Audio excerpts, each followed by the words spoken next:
Assalamualaikum. Salam. Apa tu guru? Ini tu guru pada pasir. Unta Kita naik unta. berguru. Kita berguru dengan tok guru lain pula. Aduh.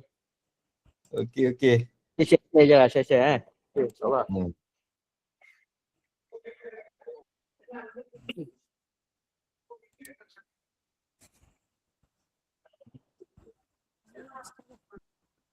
Kita ada nak tunggu lagi ya?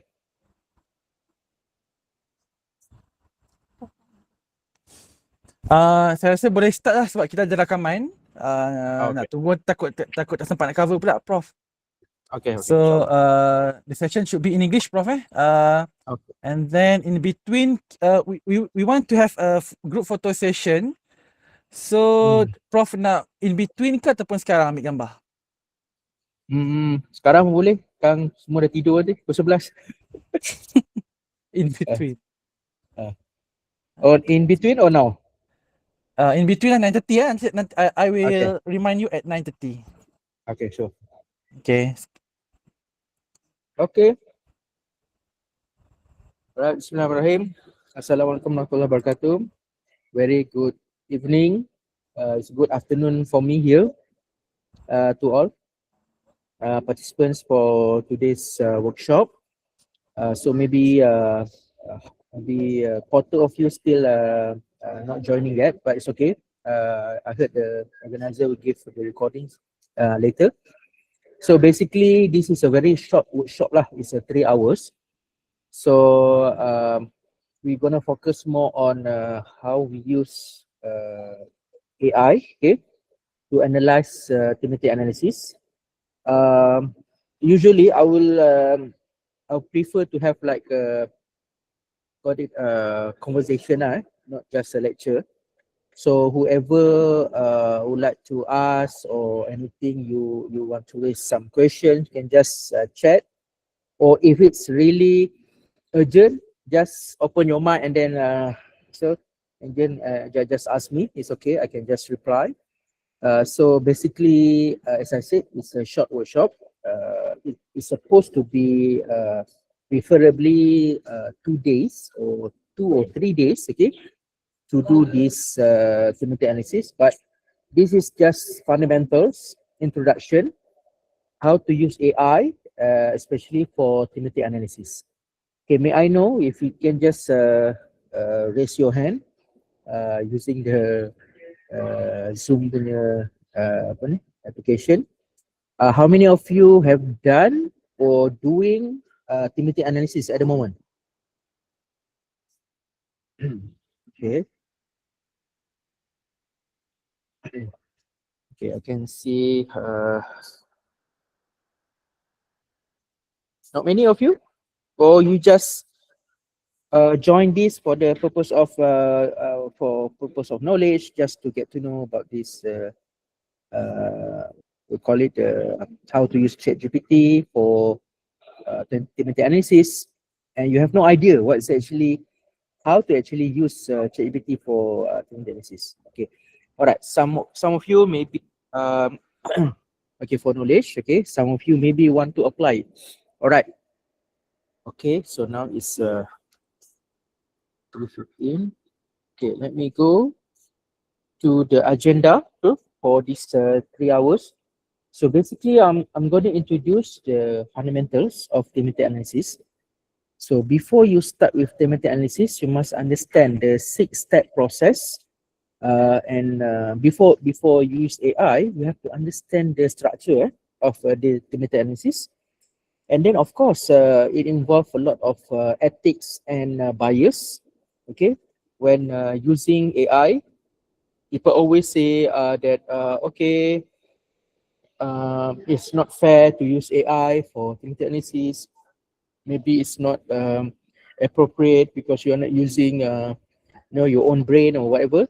Okay, but we can navigate, okay, the biasness, and we have to be responsible while we use AI. And then I will show some hands-on coding based on the examples that I already gave to you. So as I think the organizer already sent to you the Q1, I think Q1 paper that I submitted for International Journal of Qualitative Research. So it's a Q1. So it's actually, but I did not mention about AI inside that term, but it's basically how to report thematic analysis, okay, in your thesis, in your publication using the term. But actually the content of the term is using ChatGPT. So I'm writing another paper now, specifically about how to use AI in thematic analysis using term. Okay, how to use AI in thematic analysis in term, something like that. Okay. And then we'll go to refinement and logic, how to manual refinement of codes, exploring deductive versus deductive. So what is actually deductive, what is actually inductive. And then using thumb and ChatGPT to organize codes into meaningful categories. And then theme development. So that would be the final. Okay.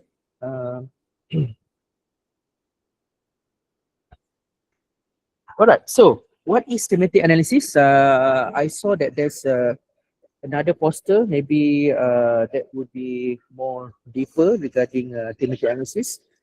Both Shafizal and also the other one, apa nama dia? They were both my student.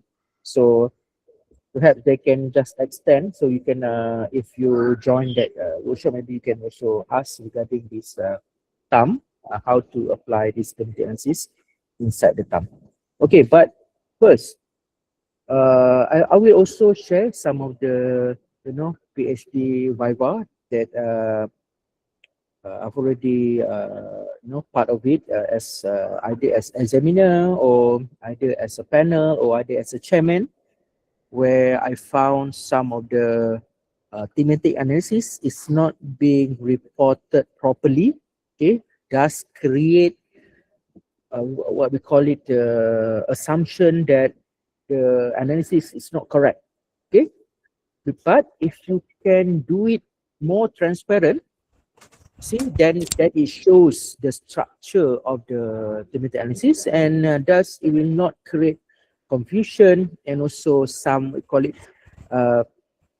people will not judge your how you do Prof, the analysis. Okay, yeah, yes. there are some participants got problem listening. Ada putus-putus gitu dia kata. Putus. Putus-putus. Maybe My side very clear. Mine is very mas- clear. Maybe their line kot. I tak ada kot. I clear. Mine is clear. I have no problem. Yeah. No problem, no problem.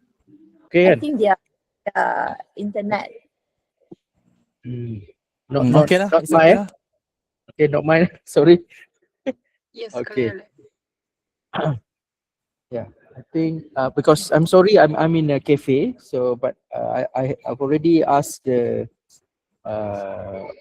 owner. I think the internet is good, so hopefully mine is okay.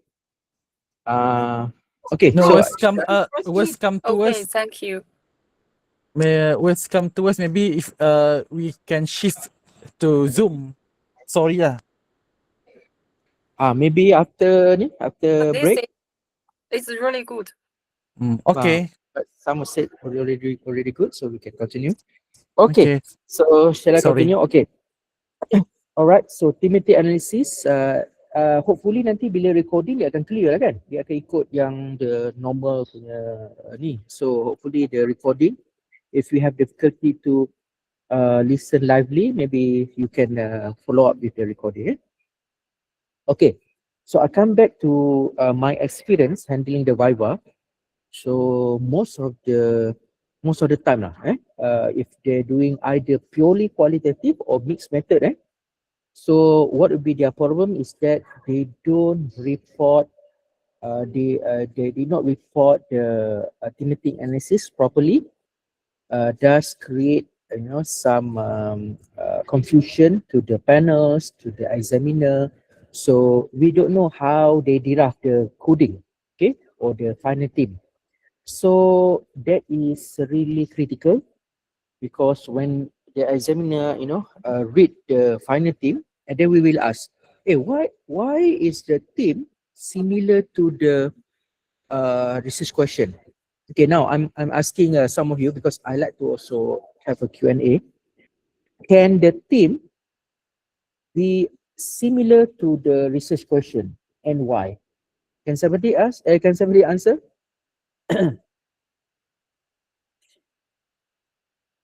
Can. So Zhao say can. Who say cannot? Who have a different opinion? Okay, let me rephrase my question. Can your final team have a similar same words or same phrase as what you mentioned in the RQ or in your objective? Cannot, Prof. I think cannot. Why cannot? Because our team should be, if it's deductive, it should be derived from theory, if I'm not mistaken. If it's derived from theory, then it should similar to the theory. Okay? What's the problem? It cannot be the same with a research question, can? Okay, it cannot be the same with this question, but you mentioned just now, it's derived from theory. So, for example, you use this maybe prominent theory about what's actually the common theory that you always use? Maybe theory of leadership, and then you have like component like maybe leadership. For example, resilience. Okay, so are you come up with a theme resilient also, or how? Prof, I would like to share. For example, we have a question, okay? What are the changing perspective? That's our research question. All right. What is the changing perspective on this particular term? Okay, aging or something. All right. Okay. So the theme is actually not from the title. The theme is either the predictor or the components what are used to explain the DV of our research question. For example, the main point of what we are speaking. For example, if you are speaking of resilience, what are the components of resilience? So that forms the theme. If you are speaking about aging, what forms aging? Yeah, what are the pillars, the support pillars? Yeah, that's how I see themes as. Am I right, Prof? Yeah, correct. Okay, so whatever derived from theory, that is what we call deductive. Okay, it's a deductive from theory. So if let's say the theory mentioned there are already 5 components of, for example, I just use leadership because it's common for everyone. So there are 5 components in the theory of leadership. So are you going to agree with these 5? Or are you going to come up with something new? Okay, A or B, which one? Because it is similar, it seems as though it was predetermined from the start. Okay, correct? All right, so the answer is it should inductive. Okay, inductive means that it emerged from the data. It shouldn't be emerged from the literature review. So far, am I clear? The process? Okay, clear? Because if you say that, oh, I must match with the literature review, then you are just testing their theory. If you are testing the theory, what does it mean? Is it quantitative or qualitative?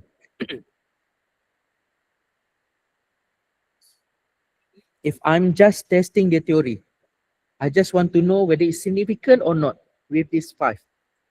Okay, that is quantitative. Okay, so if I want to do qualitative, it should be what? What is actually against testing the theory? Explore, correct. Okay, we are doing exploratory. Have you heard about it? Exploratory. Okay, when it's qualitative, it is exploratory. When it's quantitative, it is what? Exploratory versus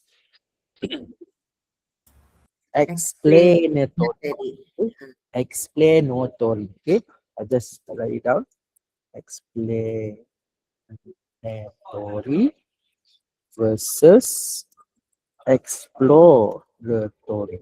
Okay, so it's different. If you just want to explain whether the theory exists or not, then it is explanatory. You don't need to do qualitative. You don't need to do interview. You can test whether it's significant or not. Okay, you can do survey just to see which component is significant or not. But now we want to explore. We want to explore something new. Okay, that's why the team must be inductive. It must be from that five. From that five, you have to. Sorry, I've been louder. I think the whole cafe is actually also following the workshop. Okay, so it must be new. Okay, it must be something new. Okay, I was in this Viva. Suddenly, the theme is actually the same with the theory, with the previous theory. And then I said, so what is your contribution to this study? He said, oh, my contribution is that I have tested that the theory exists. You see, and it's become revival.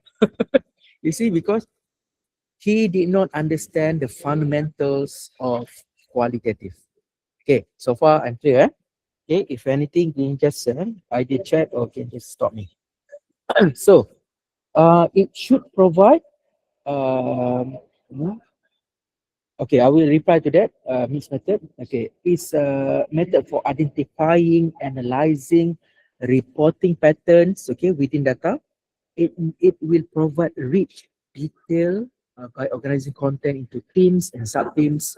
In our case, we have code, category, and theme.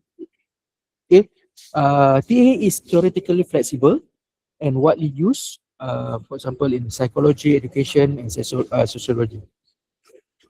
It's not tied, okay, the keyword here. It's not tied to a specific theory, making it adaptable for various research questions and data types. Okay, the method summarizes key features of large data sets and interpret meanings in context. It's ideal for exploratory qualitative study, understanding experiences or processes and producing structured yet nuanced analysis of the show. So if you're talking about experience, definitely you cannot do quantitative. Definitely it should be qualitative. Okay. Mr. Nasharuddin mentioned that why the mixed method? Or maybe you asking how about mixed method? Okay. Mixed method, there are several types of mixed method. You can either do qualitative first and then quantitative to verify the qualitative, or you have the quantitative and then qualitative to verify the quantitative. Okay, so you can do. Have you heard about sequential explanatory or sequential exploratory? Have you heard about that? Can you type it down?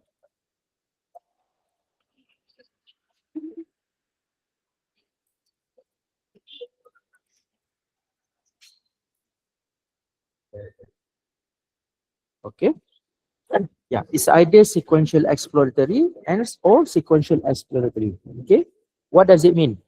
Okay, sequential exploratory means that the qualitative is much more heavyweight. Okay, compared to the quantitative. But if it's sequential explanatory, the quantitative is much more heavyweight compared to the exploratory. Okay, I will touch on the which part of mixed method that can utilize thematic analysis. Okay, because if your qualitative is only a small friction, you don't need to have thematic analysis. Okay, you can just do you can have a thematic analysis, but later I will show in the thumb you don't need to interpret the data because why? The paradigm is, what is the paradigm of mixed method, guys? The paradigm. What is the paradigm for mixed method? No, interpretative, yes, pragmatism. Correct. Okay. If you are mixed method, you are pragmatism. Okay, so you don't need to interpret. Okay, if you are qualitative, you are interpretivism or constructivism, then you need to interpret the data. Okay, but if you are using mixed method or if you're using quantitative. Okay, how about quantitative? What is your paradigm?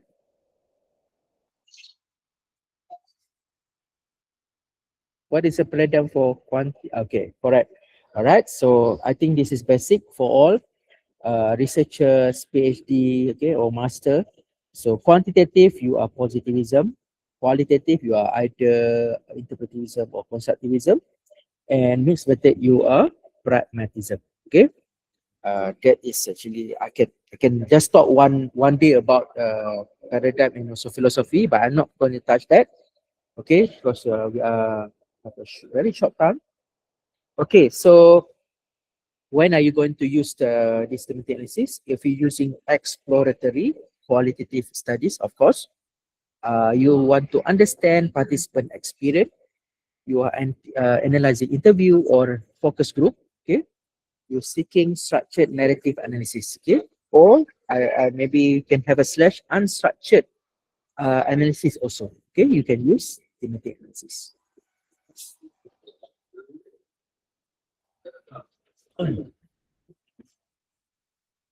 Okay, so this is our actually our framework, okay, the term framework, which I adapted from Clark and Brown, 2016. So first, you must have your research question. There's no study without research question. You must have a research question or research objective, okay? It is actually a starting point that guides the entire analysis, defining what the researcher aim to discover, okay? So, the keyword that you use in the research question will also drive what would be the right theory that you want to use in your research or in your study. Okay. And after you have the research question, then only you can start doing the codes or the coding. Okay. So of course, before the codes, we need to collect the data. Okay. You need to collect data. So what are the data collection strategy, guys, in qualitative? Maybe you can write down. What are the strategies to collect data in qualitative research? In somebody type, interview, what else? Observation, correct. FGB, what else?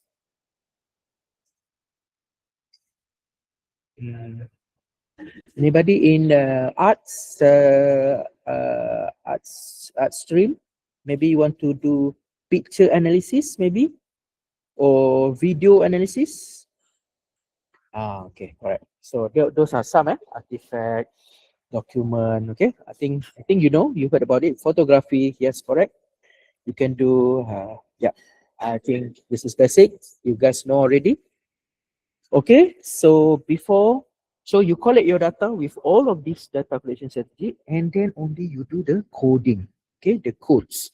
Okay, so the coding is like still raw. Okay, the coding is still raw process. So imagine like cooking. Okay, so those are the ingredients that you use. So these are the onions, this is the shallots, this is the ginger, whatever. So the codes will be very initial, like just we call it just the essence of the data. All right. So from the codes, okay, you will cluster them. Okay, you will cluster the codes. Okay, maybe for example in one RQ, maybe in one RQ, first RQ, you conduct 10 interviews, maybe 10 interviews, for example. So from these 10 interviews, you get, for example, it's common, okay, 10 interviews is quite a lot, okay? Even for my experience, from my experience, 5 interviews, I can generate 300 codes, okay? That is common. Okay, from 5, for example, my experience, 5 interviews generate 300 codes. 300 codes is a lot, okay? So before you go to category, you have to what? Cleaning the data cleaning, doing the data cleaning means that you merge some of the code together. Okay, you remove redundant codes. Okay, you merge some of the code. So those redundant that you remove, you merge everything. You can use ATLAS.ti, okay, or NVivo. So there are software that can help you to clean the data. I will not encourage you to do manual because sometimes you will miss some of the opportunity because it takes longer time to do it manual. So in ATLAS.ti, you can do the data cleaning. Okay. So after, for example, from 300, you get like, for example, 150. Okay. Half of it. Okay. From 300 to 150.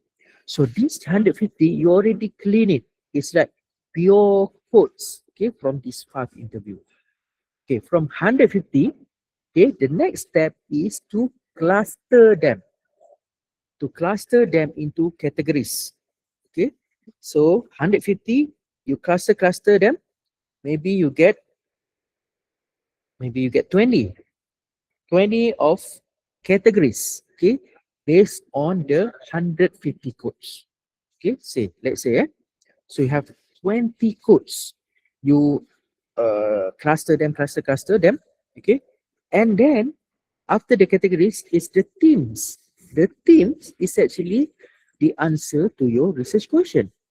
Okay, so you further cluster them into more, we call it condensed themes. Maybe from 20 categories, it become only 5. Okay, it become only 5. All right. So previously, without AI, ChatGPT or whatever, like Gemini or whatever, it's very difficult, to use your brain, to rely solely on your experience to come up with all these code themes and category. That's why people don't want to do qualitative. They say that it's really troublesome. It's really difficult to actually come up with all these theme and code by yourself. See, but now with the AI, it's much more easier. Okay, it's so much. It's really helpful in terms of formulating this code category and theme. All right. And finally, you interpret because your paradigm is interpretivism. So you interpret the data. You say that why this thing happened. Okay, remember the qualitative is about how and why. It's not about what. It's about how and why. Why this thing happened. Okay, you have to interpret. You have to give reason why this thing happened. And then for the later in the reporting, in the analysis, you can support with the codes. Okay, this for example, team 1, and then you say that, oh, according to one of the participants mentioned that blah blah blah blah blah. This is supported by participant 2, blah blah blah. However, participant 3 have a different opinion. Maybe, for example, there are some different opinions from the participants, so you can just or you can say that, oh, based on observation, it is also the observation also supported quotation from participant 001, for example. Okay, all right. Any questions so far?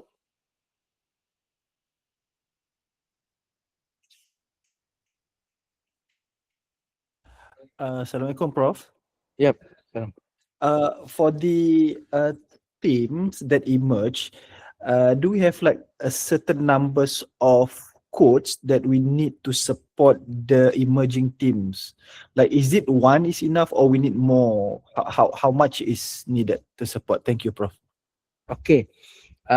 So as I mentioned, in qualitative, numbers is not we call it our goal here. Okay, so it doesn't matter. Okay, how many teams that you come up, but I would say, I will also write this in my new paper coming up because I receive a lot of this similar question. So normally it is between 4 to 5 teams. Okay, and normally between 4 to 5 teams that is actually we use to answer certain research question. If you more than 5, it's going to be too long because you have to interpret like 6, 7 until 10 teams. Then it's going to be too overwhelmed. Okay, so not more than 5, I would say. Okay, the question is then how reliable this can do this. Okay, the reliability. Okay, you coming back to reliability measurement in qualitative. Okay, I want to ask, what is the reliability measurement in ATLAS.ti? In qualitative research. Anybody can answer? How do we correct? Very experienced ni, Hajah ni. Okay, triangulation. We can do triangulation. What else?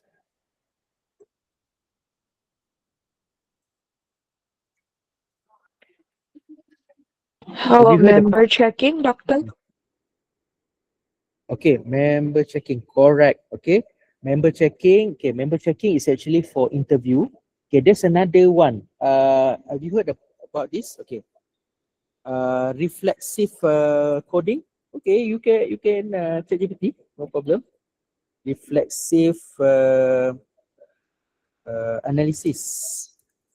Have you heard about this? Reflexive analysis.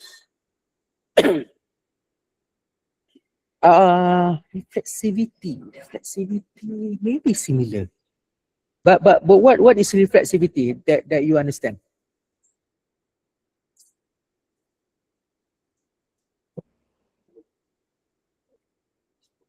What is reflexivity, Hajah? Being aware of one's biases. Okay. You mean that? Okay, but reflexive analysis is another strategy to make sure that the code is reliable. So how we do this reflexive analysis? Can check GPT, no problem.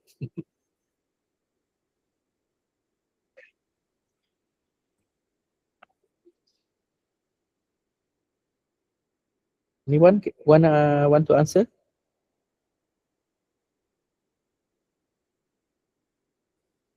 What's the different? What's the different reflexive analysis with Cohen kappa?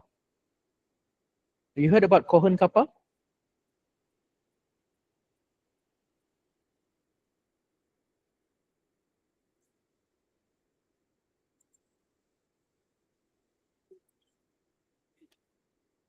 Okay, Cohen kappas versus reflexive analysis. Anybody anybody knows about this?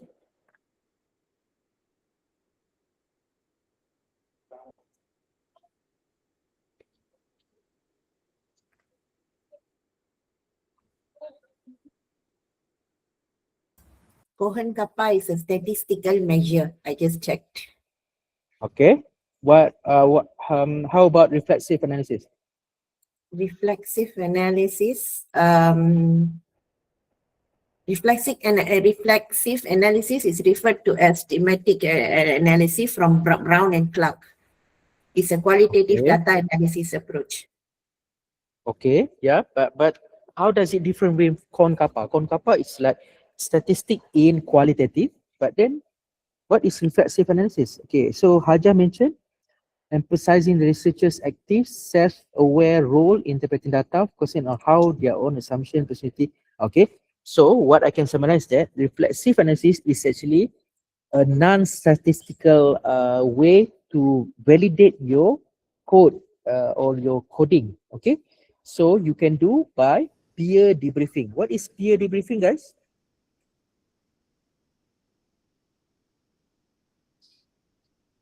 How you do peer debriefing to make sure your code reliable? Even though you use ChatGPT, doesn't matter.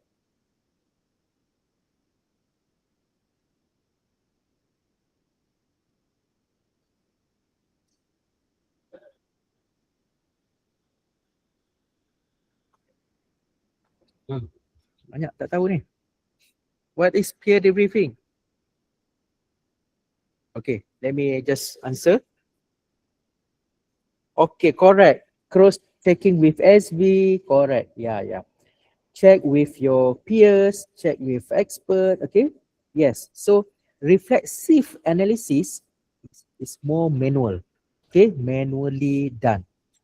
But the intercoder, there's another terms, they call it intercoder agreement or the Cohen kappa, is you doing it statistically, okay? You must remember that not everyone doing qualitative is a purely we call it the qualitative person. Okay, For example, like Yin and also Eisenhardt, these scholars, they are actually starting from quantitative and then they try to do qualitative. That's why they introduce all this, statistic in qualitative. It's not necessary, it's not mandatory. Okay. If you're not doing Cohen Kappa or if you're not doing intercoded agreement, ICA, you can just say that, oh, I'm doing reflexive analysis using peer debriefing. Okay, so you can review, the SV can review your coding, and then even you can use ChatGPT and then maybe your SV double check with Gemini, doesn't matter. Okay, and then if everyone agree, then that is already reliable in qualitative research or qualitative data collection. Okay, so far, are you guys following? Is it clear? Hello, doctor. Okay. Okay, thank you. I want to ask that the trustworthiness, right? We don't say because some scholars say trustworthiness enough that we can testify the trustworthiness of the qualitative study from 4 dimensions, like credibility, transferability, and so on, right? So, in which it includes member checking, right? Is it also, it's also manual, right? It's like peer briefing. And is it okay if we use, and yeah, sorry. Member checking is a different method. Okay, member checking is when you send your transcript from an interview or focus group, you send back to that person that you interview and that you do focus group for them to check it. Okay, that is member checking. And that is also part of the trustworthiness. Yes. Yeah, the member check-in triangulation, we can say it's one dimension of the trustworthiness. Is it okay, right? Including what? Depends on my method, right? Depends on how to present. Okay, good. Thank you. Correct. Okay. Yes, or you can say that, okay, maybe in your chapter 3, for example, you're writing thesis, or in your paper, you have like a section for trustworthiness. Okay, I just use the word reliability because normally people know reliability more than trustworthiness. Okay, but in qualitative we call it trustworthiness. Correct? Okay, I think most of you understand that. So you write trustworthiness of the research or research trustworthiness is similar to quantitative research reliability. Then you report how you do the trustworthiness or the reliability in your research. For example, I send for members checking for the transcript, and then I do peer debriefing to validate my coding. For example, okay, I do audit trail for the whole process of my need for blah blah blah blah. Okay, so those are all the keywords in qualitative, okay, that you can use in your reporting. Okay. Okay, I don't want to touch more on that. That is actually a basic qualitative. Okay, let me go through fast. So enhancing EA with AI tools, as I said previously, when I did my master, I did qualitative as well. I did 10 interviews. I still remember I manually transcribed 1 hour equal to 10 hours transcription, and I vomited. I still remember. I still vomited. During that time, is using recorder. I have to play pause until I vomited. I still remember that. And then the rest of the call it the transcript, I passed to someone else to transcribe for me, and then only I analyze it. So now with the AI, it's much more easier. I think you guys can complete your data collection. Previously, it might take like maybe 6 months to 8 months to complete the analysis. Now, seriously, within 2 to 3 weeks or less, okay, you can just complete the whole analysis. So much easier. Okay, so AI can expedite coding by quickly shifting through text. Okay, ChatGPT acts as second coder, generating code lists or candidate teams from transcript. With proper prompts, it performs initial coding and suggesting. I will show later how I use it using ChatGPT, and then phase 2 category, sorry, there's actually phase 2 is category and phase 3 team development. So it helps overcome researcher bias by providing an external viewpoint and speed up analysis of large data volumes. Okay, and then of course I've always linked with ATLAS.ti, but I'm not going to touch ATLAS.ti. If you're interested with ATLAS.ti, you can just go to any workshop on ATLAS.ti. And then because ATLAS.ti is another software that actually I would say is complement. Okay, it complement your analysis because it can create the diagram, it can create the networking. So it create more visual for you. It helps you to create visual, or else you have to do manually the visual. And so ATLAS.ti now it is ATLAS.ti 25, but I think next month is going to be 26 because now it follows year. Okay, 25 means 2025. Maybe 26 for 2026. So it's a qualitative analysis software that manage and structure your analysis. It allows importing transcript and signing codes and organizing code into families of group. Okay, tools like Code Manager, Network, Smart Group help trusted code to build categories and funny things. Okay, and then finally, TAM, thematic analysis matrix. So what is TAM actually? This is not the theory, TAM theory. What do you call it? Technology acceptance model. No, it's not that. It is thematic analysis matrix. So this TAM I created back in 2022 or 2023. I'm not, if I'm not mistaken. So it's already copyrighted. So you can feel free to use it. How to use it? I think you have my paper that I already published. So you can I explain step by step how to use TAM, and it's actually so when you have TAM, it's clearly show how you report your data. Okay, so this is the first time being able any scholars in the world that ever come up with structured reporting for qualitative research. Okay, so just use this TAM and then it will save your life. Any question? I see someone raise question. Raise hand. No, nobody. Okay. All right. So ethical consideration and AI bias, of course. Bias. Okay. What is the axiology of qualitative, guys? Now I'm asking in terms of the research philosophy. What is the axiology for qualitative research? You can check GPT, no problem. Axiology.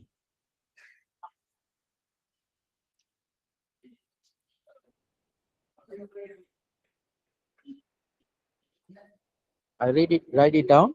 Axiology. So what is the axiology for qualitative?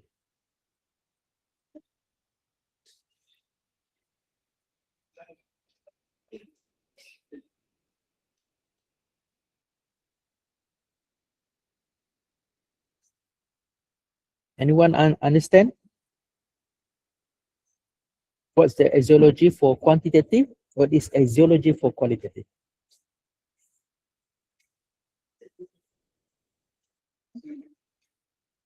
Correct. Values and ethics is a researcher's position.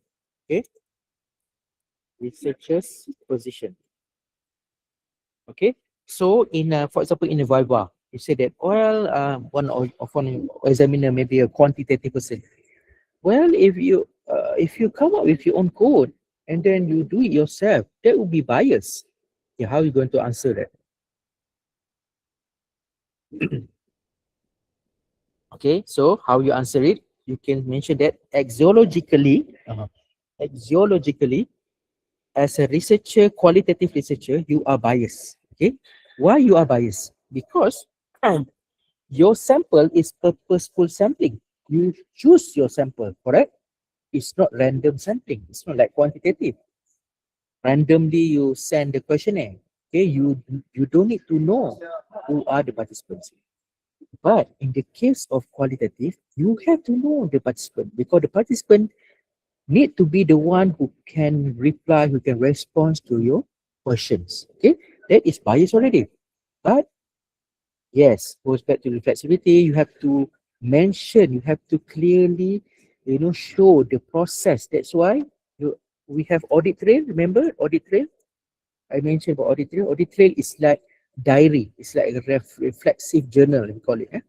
You mention step by step how you conduct the interview, how many that you plan earlier, and then suddenly only 3 came out. So you have to clearly describe the process, and then that is our way to ensure that is trustworthiness, that is reliable, our research is reliable. Okay, so coming back to bias, yes, qualitative is bias, but we can say that we can reduce the biasness by what? Okay, there are steps how to reduce the biasness. We send for audit trail, we send for peer debriefing, member checking. So those are the steps to reduce the biasness. We cannot avoid, but we can reduce the biasness. Okay, so far clear? So this is how you answer in during the Viva. Okay, if the examiner still maintain that, oh, okay, but that is bias. Yes, axiologically, our study is biased. Okay, so there's no issue about it. Okay, so far I hope this is clear. So in terms of data confidentiality, wow, it's already 4 o'clock. Only 1 hour left. Okay. Never input sensitive or identifiable data into public AI tools. Okay, this actually you have to be very careful also in using AI. Okay, we have to aware also, because some of data maybe, I don't know. That I heard that when you put so many information also in ChatGPT, it can also get leaked to third party. But I'm not sure yet. Okay, so AI bias. Okay, AI also will be biased because they will know your previous prompt and your, we call it, traits in the AI, and it will give you uh, results that actually similar to what you have done before, or what based on your history. Okay, for example. So that's why normally to reduce the biasness, okay, you ask someone to use their ChatGPT, for example, to also reduce the report, and then you can match. Okay, and then reliability and accuracy, treat AI suggestion as draft. Okay, so you come up with the drafts, and then you present to your peers, present to your SB. Okay, and then transparency, document how ChatGPT was used, AI assistant generated initial code, which were reviewed and refined by researchers. So you have to refine, you have to make sure that it's according to what you understand. It's not like, okay, you just put the prompt and then suddenly you just accept as it is. Okay, you have to be more, I would say, wiser than the AI, okay, in order to ascertain that the data is correct. Okay, use AI as an assistant, not as the author. Okay, the researcher must interpret and make sense of theme in context of theory and prior research. Ethical qualitative analysis requires reflexivity. This is what I call it, reflexivity. Okay, any question?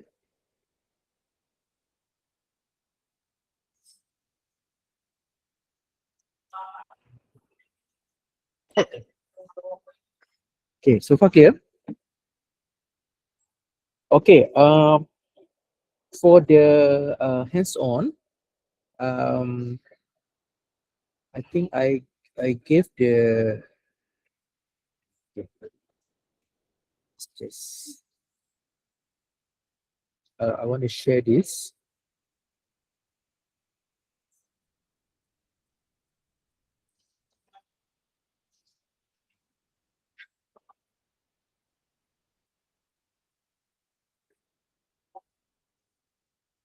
Okay.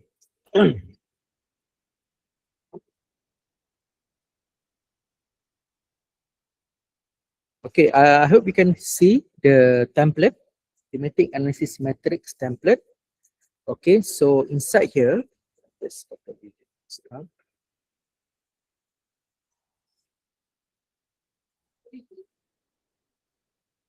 Okay, so this is the thumb, basically the thumb template. What you have in thumb, okay, you have the main RQ. Okay, normally you have the overarching RQ, the big one, like the aim of your research, and then you have like the aim of research itself. This is statement. This is the question, question, and then the inquiry. Okay, whether you the inquiry is okay. The inquiry is another thing. What is a research inquiry? You can either use case study, phenomenology, ethnography, case study. Okay, so those are the research inquiry. Okay, and then informants. Okay, who are your informants? Okay, we don't call respondents in qualitative, we call it informants. Okay, the informants is actually the participants that involved in your study. Who are them? Who are that person? Maybe you have to mention clearly who are the stakeholders that involved in your data collection. Okay, and then your research question. Okay, so you start with sub RQ number 1. You have the main RQ, then you have the sub RQ1. Okay, maybe if you're doing pure qualitative, okay, you have 3 RQs. Okay, so you have 3 RQs. You have sub RQ1, sub RQ2, and sub RQ3, for example. Or you might have until 4, no problem. Or you doing mixed method. Okay, doing mixed method. So only your sub RQ number 1 or sub RQ number 2 or sub RQ number 3 is doing qualitative.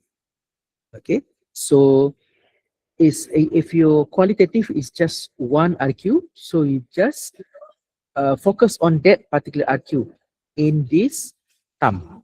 Is it clear? Okay, for those doing mixed method. Okay, but if you're doing pure qualitative, we have to include everything. Okay, because it's step by step in order to answer your whole RQ.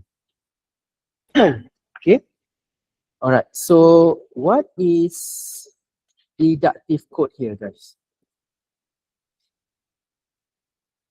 Okay, there's an explanation inside here. Okay, I make it very light because it's actually the description of the item.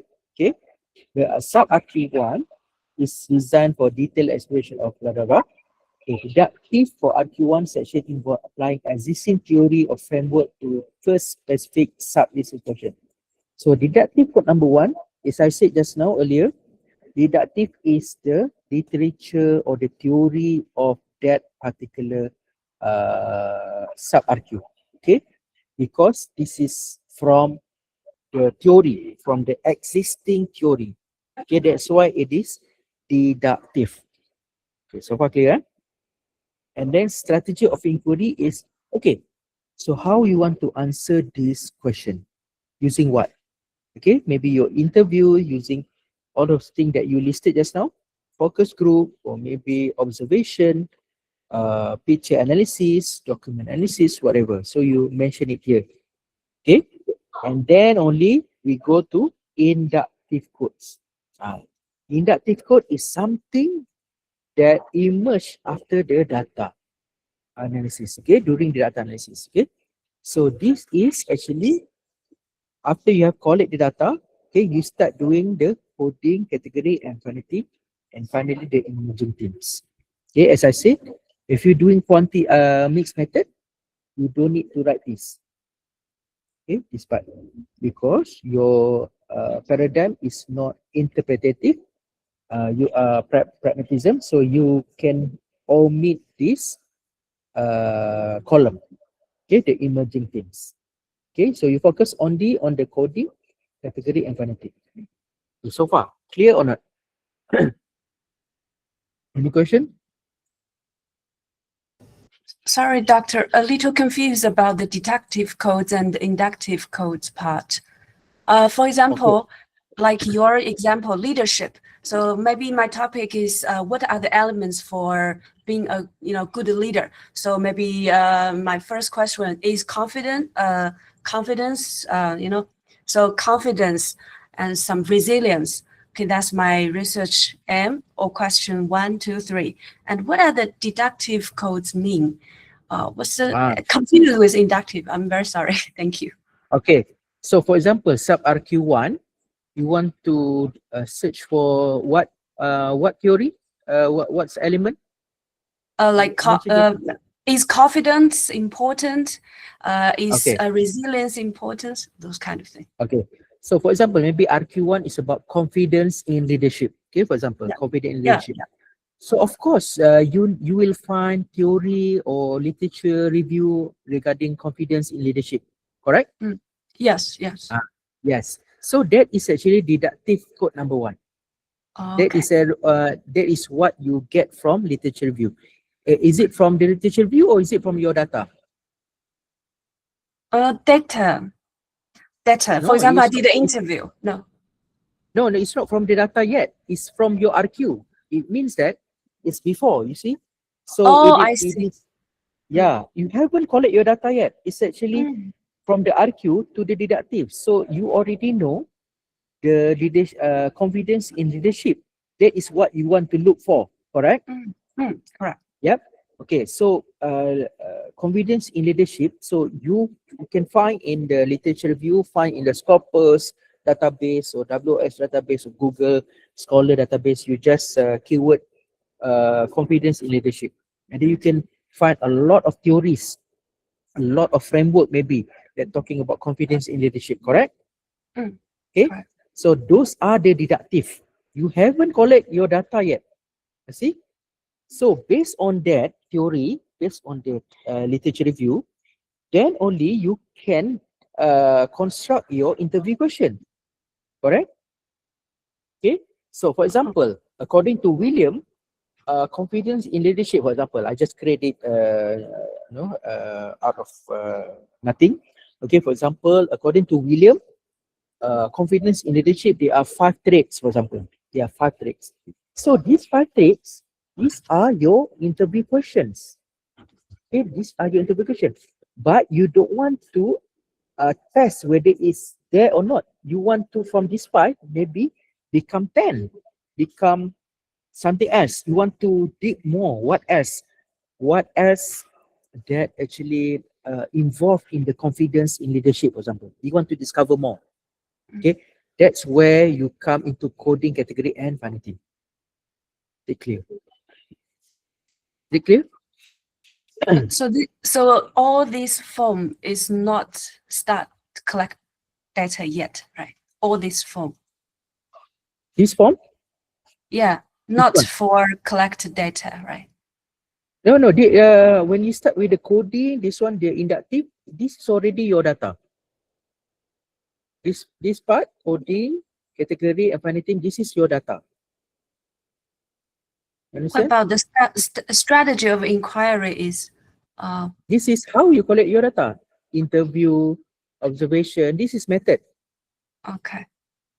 Okay, how you inquire your data. And for the theory, is just the one theory to support my research question 1, for example, right? It doesn't necessarily only one. It can be several. Maybe in the deductive code 1, you have William theory, you have B theory, C theory. Yeah, you can have few theories that you can discuss in here. Okay, so and then that's where from this you can create theoretical framework, and then you create conceptual framework. Okay, I don't want to go there because it's going to be long. But that is actually how you formulate conceptual framework. Conceptual framework basically is actually a combination of deductive code 1, deductive code 2, and deductive code 3, and then you mold it into your what you want to look for or what you want to explore your study. Then it becomes conceptual framework. All right. Okay. Yeah, thank you. All right.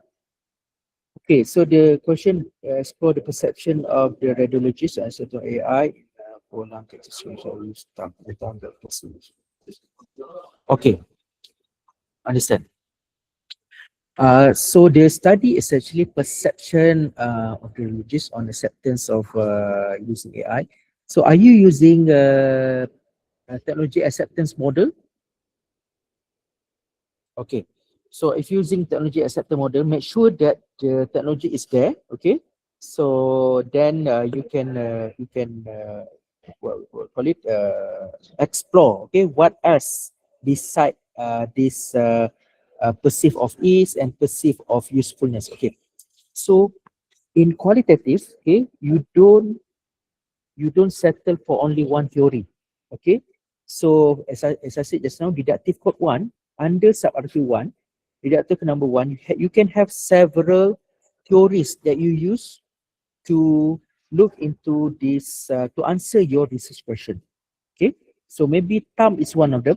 Maybe the other one, maybe I don't know. Maybe there are several others that you look into, not only the perceiveness, you look into the awareness, for example. So you can have several theories inside this column. Okay. Okay, the question is, conceptual framework necessary? Of course, conceptual framework will help you to shape your research. Okay, will guide your research. Okay, so the one that normally doesn't need conceptual framework is when you use purely constructivism. Okay, constructivism. Constructivism means that there's no theory. Basically, there's no deductive here. Okay, you focus more on the data that emerge from the study. Okay, yeah. If you use constructivism, well, not necessary to have conceptual framework. But if you're using interpretivism, I would recommend you to do conceptual framework. But still, you can, if you use constructivism, you can still use conceptual framework. It's nothing wrong with that. Okay. Right. Okay, and then let's start article number 2, deductive number 2. Okay, let me go to the real data. This is what also I show in the article that published. Okay. So now the question main article, what criteria should be considered when formulating the elements of a framework for defining success among young academics in public universities in Malaysia? Okay, so the aim of research is to formulate a new framework on successful young academic in the public university of Malaysia.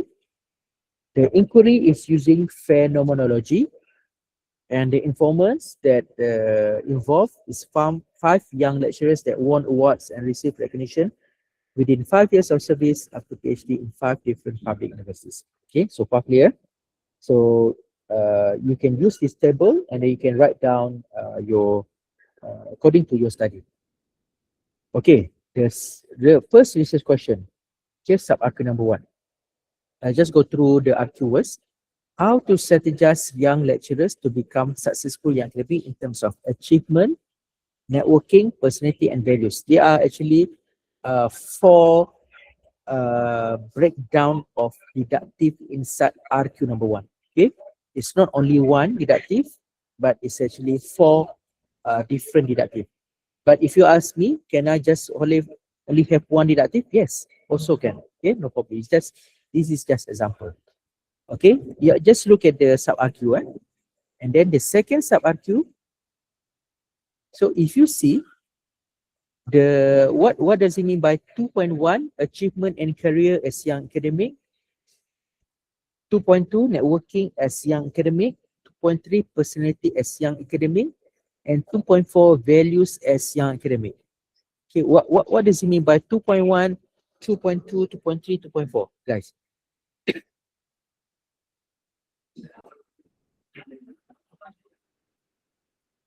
Anybody knows? The subtitle For for subtitle for what? for literature review.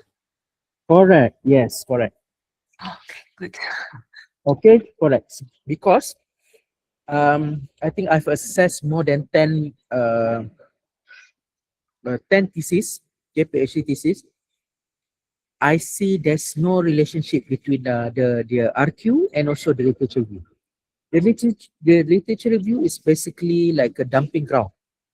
It's like everything they put in chapter 2 would actually correspond to the research question. Okay, so with TAM, you actually, using your sub RQ and then you tailor made to the your literature review is based on your sub RQ.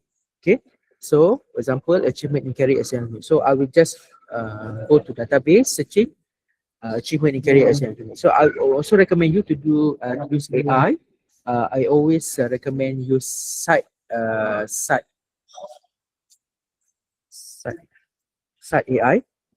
You know site AI? Yes, site AI is one of it. There are several others that can help in terms of literature review. So you just type, for example, achievement in career assignment. There will be a lot of already highlighted quotation from different articles about this statement. And then I go next. 2.2, networking as young academic, and then personality and values. Because I got 4 deductives in one sub-article. Okay, now, in the sub-article number 2, I asked about what challenges and opportunities do young academic in public universities in Malaysia identify as influential in their journey to achieving success. Okay, so what are the keywords? Okay, the deductive is actually keywords in your sub-RQ. Okay, the keyword here is challenges among young academic and opportunities among young academics. Okay, so it's very important to put the challenges young academics, because if you just put challenges academics, there will be not involve the young academics. So you want to see what are the previous studies that talk about challenges among young academics. Okay, so I just use this keyword, put inside AI, and ask what are the existing paper, existing study that talk about the challenges among academics, and then also opportunities young academics. So I already got chapter 2.5, 2.6. Maybe I have 2.5.1, 2.5.2, maybe, okay, 2.6.1 to 2.6.2. And then finally, the final RQ is to how to formulate a framework on successful path for young academic in the public also. Because the aim of the research is to formulate a framework on successful path for young academic. Okay, so that's actually the goal for the study. Okay, so far, are you following from the research question to deductive? Yes. Okay, clear? All right. Okay, so how do I answer this sub-RQ? Okay, I'm using in-depth interview, okay, documents from university, achievement certificate, video, social media. So what we call this? Triangulation. Okay, we use it triangulation. Okay, triangulation doesn't mean 3 only. Okay, 2 also can consider as triangulation. Okay, if you use just interview, in-depth interview and also observation, that is also triangulation. Okay, so why we use more than one? Because we want to, as we said just now, the trustworthiness, okay, the credibility of the research. Okay, because if we just use, for example, you you imagine if you use only interview. Let's say that person have no evidence to show that. They talk a lot. They say that, oh, I'm very successful. I did this. I got this award, whatever. But there's no proof. Okay, it's just a matter of talking. Okay? So everyone can talk. Okay, and then perhaps you can you have evidence of this. You say you won award, at least some certificate, for example. So those are the triangulation process of understand or giving the evidence of from the interview. Okay. All right. So in sub-RQ number 2, I did a different strategy. I do a focus group. Okay. the focus group, and also maybe observation, for example. Okay, and then for the sub-article number 3, I use expert opinion, okay, from academic or maybe from industry, for example. Okay. Mixed method, does translation a must do when doing qualitative experiment? Yes, of course. Yeah. So you can either do triangulation within the method or across methods. Okay. For example, if you're doing they call it mixed method, it's already triangulate because you do qualitative and quantitative. But you can do in we call it inter method, okay, inside the method, okay, because quantitative they also have the triangulation, qualitative also must have triangulation, okay. Okay, so far clear from the RQ to deductive to strategy of inquiry. Before we move to the inductive codes. Is it clear? Clear? Hope it's clear. Okay, now we want to start the coding. Okay, so these are the coding. Okay. The good thing about AI is that sometimes when you want to come up with the coding, for example, I just copy this achievement and career as young academic. Okay, let's open my ChatGPT.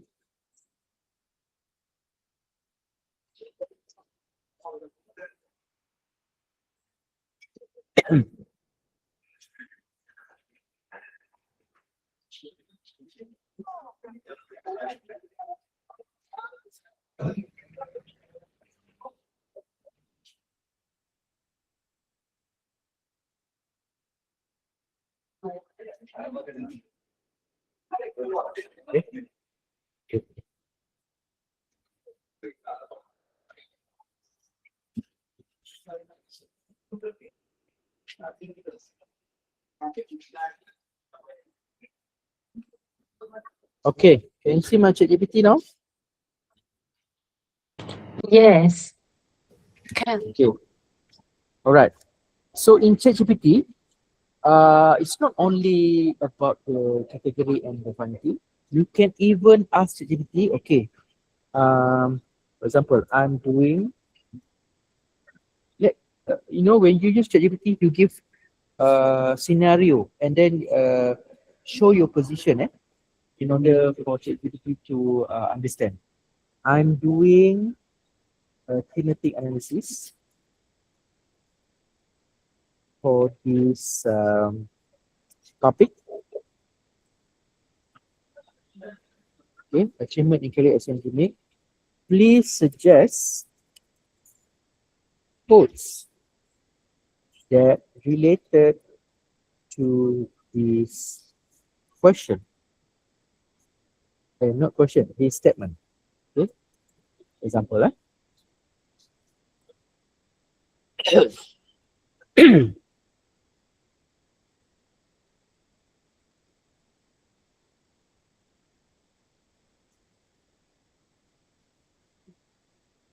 Okay. Okay. So the ChatGPT already even make it like make a cluster out of it. Okay. So this one you can get idea for the category later. Okay, for the category. So for example, in the research and scholarly output, mention the publication per journal, citation count, sole author publication, conference presentation, research grant, blah blah blah, and then ada teaching effectiveness, blah blah blah. So this can become the idea for you to do the coding. Okay, to do coding. So let me where did I get the transcript? Okay. Let me find for you the transcript.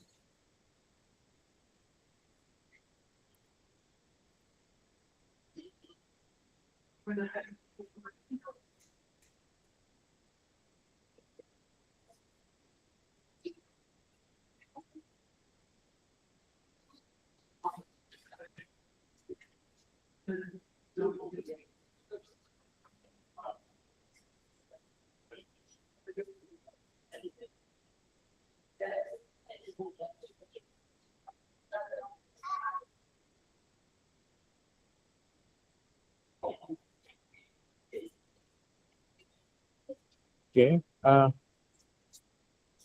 So put where I put it. Okay. Uh,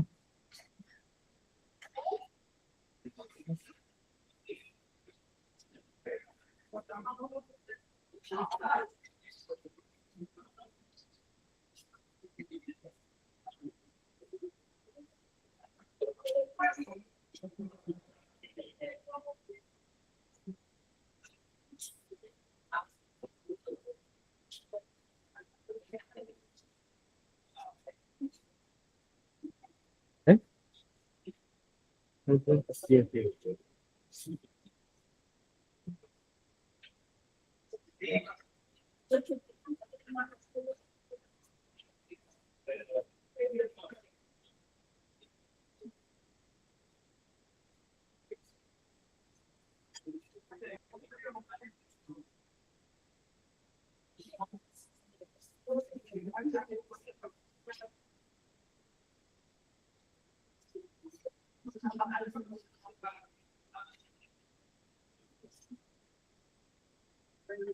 Okay. Can you see on the screen?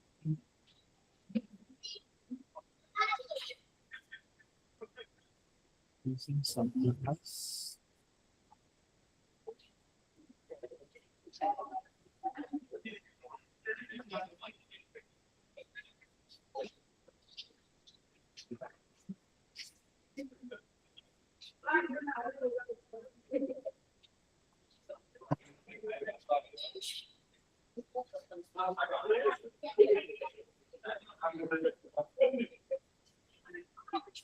Okay. This is an example of the transcript. The transcript. So based on the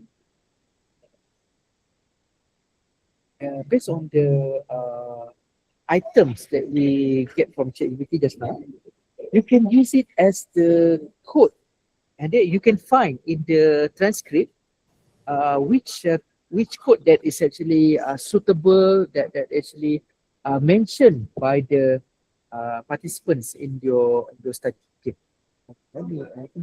I don't want to open the TPI, but I think better I open the TPI.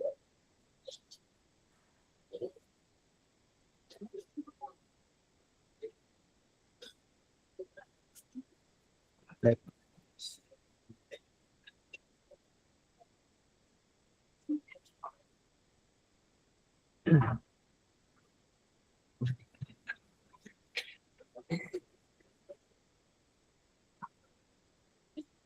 yeah, it's fine.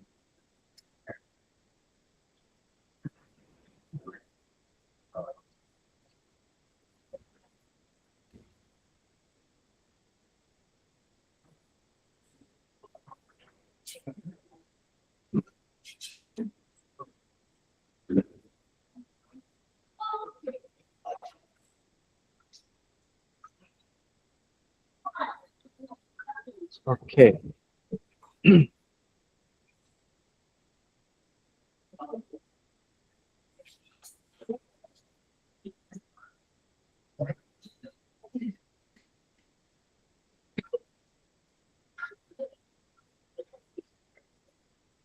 Okay, can you see my ATLAS.ti?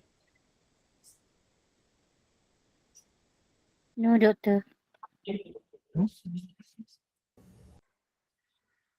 No.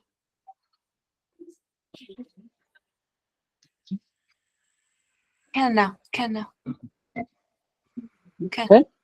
Can. Okay. All right.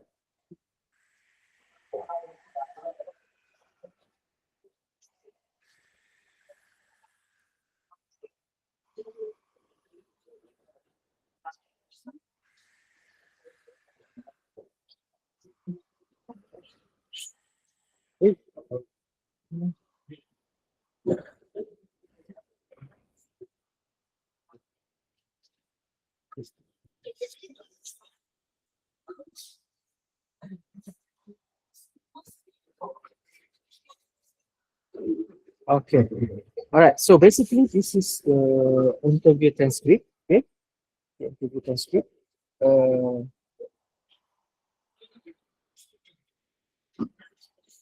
Okay. So this is transcript. So you can see that this is example of the how I put the quote, how I highlight from the quotation. For example, this one quotation, and then the quote is validating impact of my research, for example. So these are the quote. Okay, these are the quote. Okay, these are the quote. I actually make a color coded, green for achievement. Then you have the purple for networking. Okay, and then you have a personality, orange. So those are after the if you still remember, the achievement is actually deductive code number 1. Networking is deductive code number 2. Personality is the code number 3, and then values is deductive code number 4. Okay, so after deductive is the coding. Okay, the coding. Being proactive, engagement, time management, strong work ethic, securing a prestigious grant. So you can get this from ChatGPT. Okay, right. What's the difference between extended theory and new emergent theory? Okay, extended theory and new emergent theory. Extended theory. Extended theory is you extend the theory. New emerging theory is that you come up with a new theory. Okay, so for example, the thumb. Just now we mentioned about the technology acceptor model. So you can extend from that theory. And then qualitative, normally we extend. We can come up with new theory, but normally we don't claim lah. We don't claim that, oh, I come up with a new theory, which is very, I would say, arrogant lah to say that. So normally we extend new theory itu pun dah novel lah. It's already novel for you to extend the existing theory. You don't need to like, you know, if I don't come out with new theory, I won't stop my study. so not necessarily you need to come out with totally new theory. Okay, so data dari ChatGPT itu transfer ke ATLAS.ti. Correct, yes. So, for example here, okay, let's say I open ChatGPT again.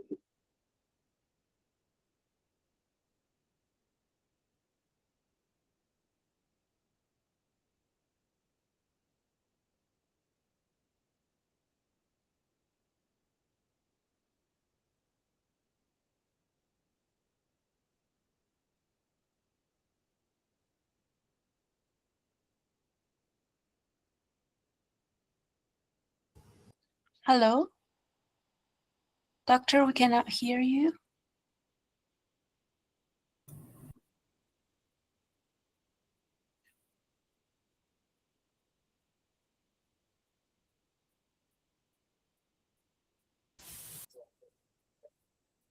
Moment, please. Something wrong with the doctor's connection.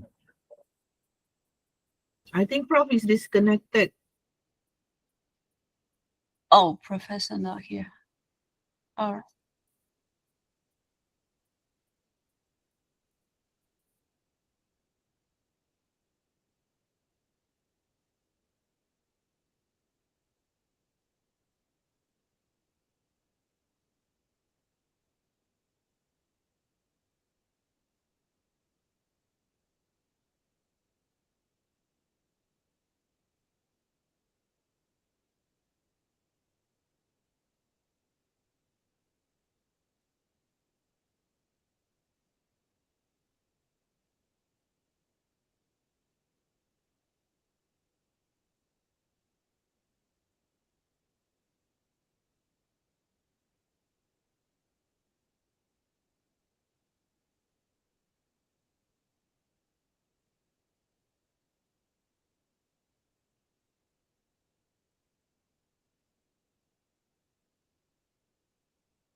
Sorry, saya terkeluar.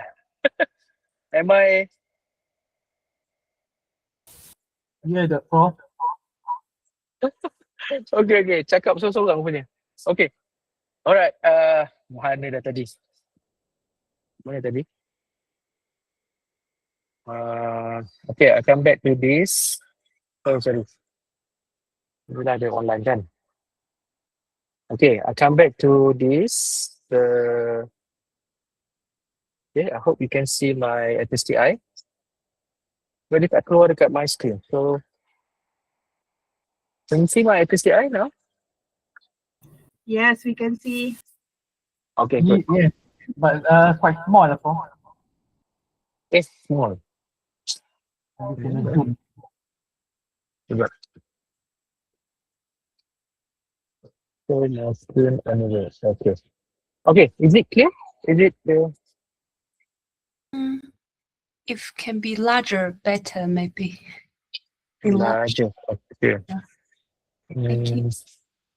How to set this?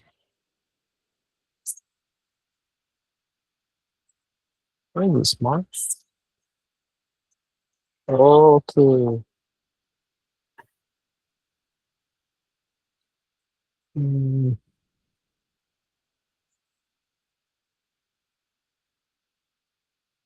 Hmm.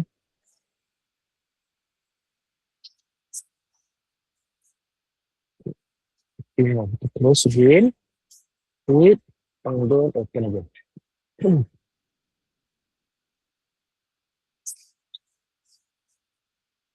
Maybe you need to change the laptop resolution. Resolution. Sebab kalau guna Mac maybe terlalu tinggi the resolution. Oh, okay. Yeah, try open it. Normally if you streaming online, especially having webinar, you have to reduce the resolution. I see. Yeah, on the settings, just use the standard one, maybe 1024, something like that. Then it looks a bit bulky on your screen, but that's okay for user actually. Can give it a try. It's in the display kan? Display, Yeah. That's good. display and then change to Sebab the oh, Mac is a very high res dia punya ni. okay. No wonder. Give it a try. I don't know. Mana? uh, Under settings, display settings, display setting, okay. and then click display settings. Dekat Then- preset or refresh rate? Not refresh rate. I think once you select that display let me see. Okay, use dekat main display tu there is a larger text, more space. Non-stop.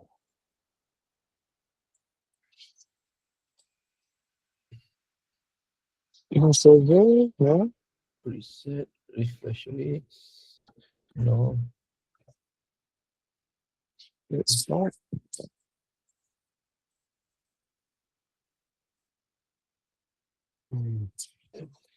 Ni tak lah. Okay, tak apa. As I said, ATLAS.ti is not actually the thing. I just okay. I try to drag this. Hopefully, okay.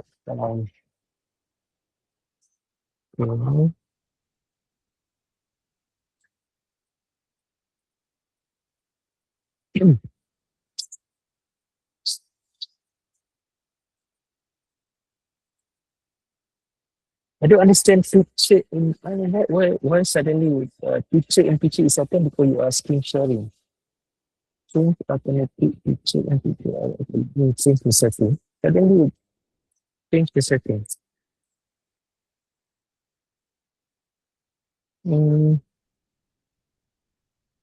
Yes, there's a lot ni. Pelik.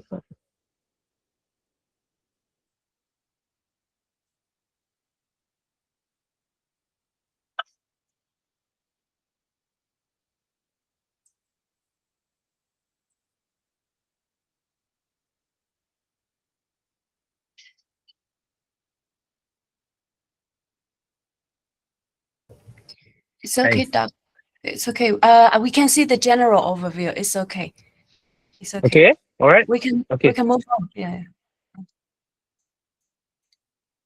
Okay. Actually, what I want to show from this ChatGPT, okay, from the ChatGPT, and then you get the idea from the ChatGPT, okay, the quotes, and then you match with the transcript. Okay, that is actually what I'm going to suggest to you.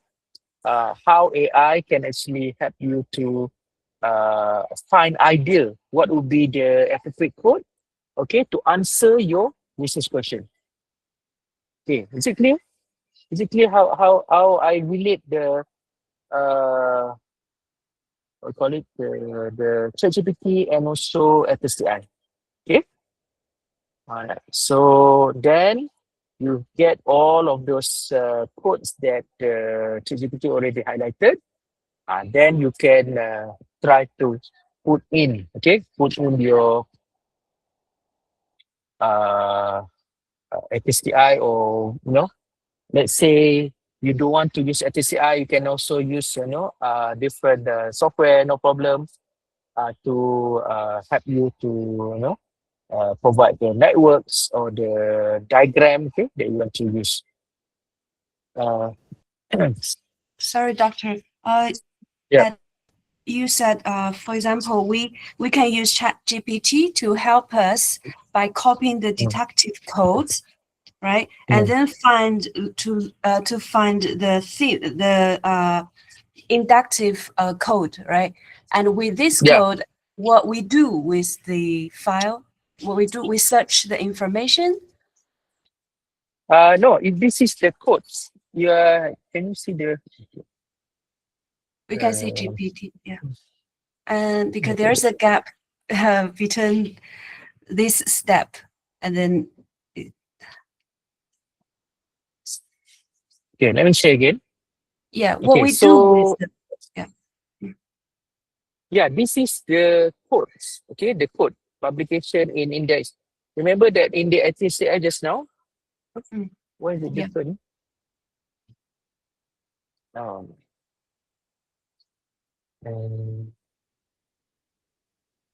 Wait. Okay. All right. So this is the codes. Codes. Remember the first column. So this is the we call it the some tips or some idea how you want to formulate the codes. Okay. So after you have done this, then you can remember that you move from code to category. Okay, you move from code to category. So under category, okay, for example, you have this publication, citation. This you can put under the category of research and scholarly output, for example. And then you have all these teaching codes, and you put it under teaching and pedagogical excellence.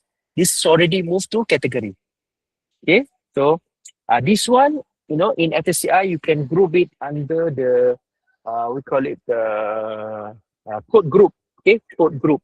Okay, all right. So I want to show. Okay, I'll show back the thumb. Okay, let me just show the thumb.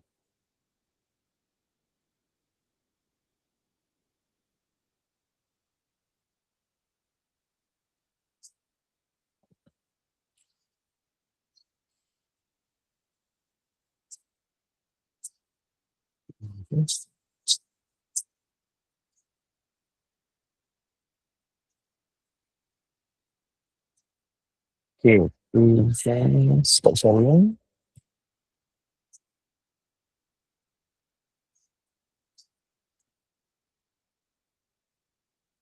Okay, you look at the thumb again.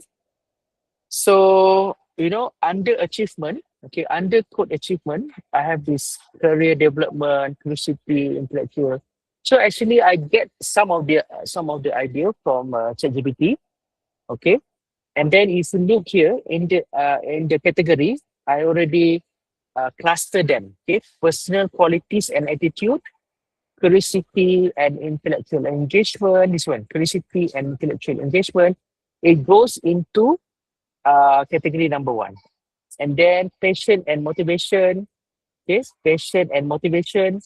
It goes to personality qualities and attitudes. Okay, positive attitude, resilient, and attitude.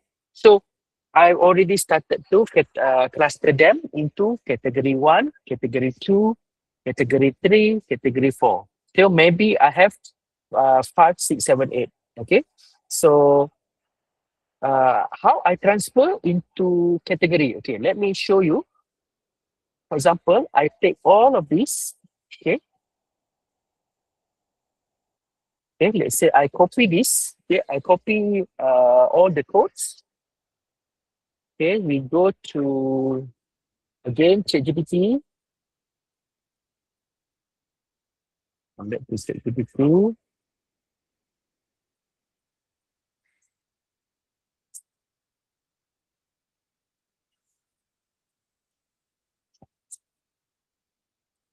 Here, design something else.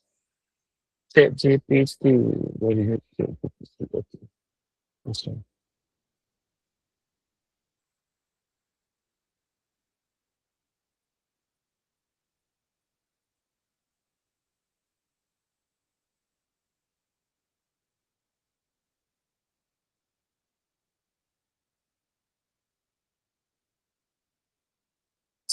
Sorry, my computer. The getting slow. Okay. So, ChatGPT, let's say, I put all the codes, or I think it should in the list order. Okay, put it in the list order. Okay, career development, curiosity, and intellectual engagement, external recognition, industrial experiences, intellectual curiosity, passion and motivation, positive attitude and resilience, and adaptability, study opportunities. Oh, there's several study opportunities. So this is where you can merge or you can remove success story, publication, conference. Okay, let's say just stop here. Just remove it. Okay.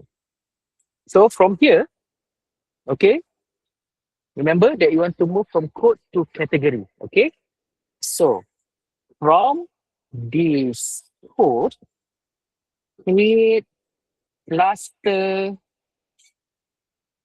Okay, create clusters. Okay, because you want to have several clusters. Clusters and make sure all codes will belongs to at least one of the cluster. Okay, for example, like that. From this code, create clusters and make sure all codes will belong to at least one of the clusters, because some of the codes can belong to several clusters as well. Okay, no problem. Okay, let's just try this prompt.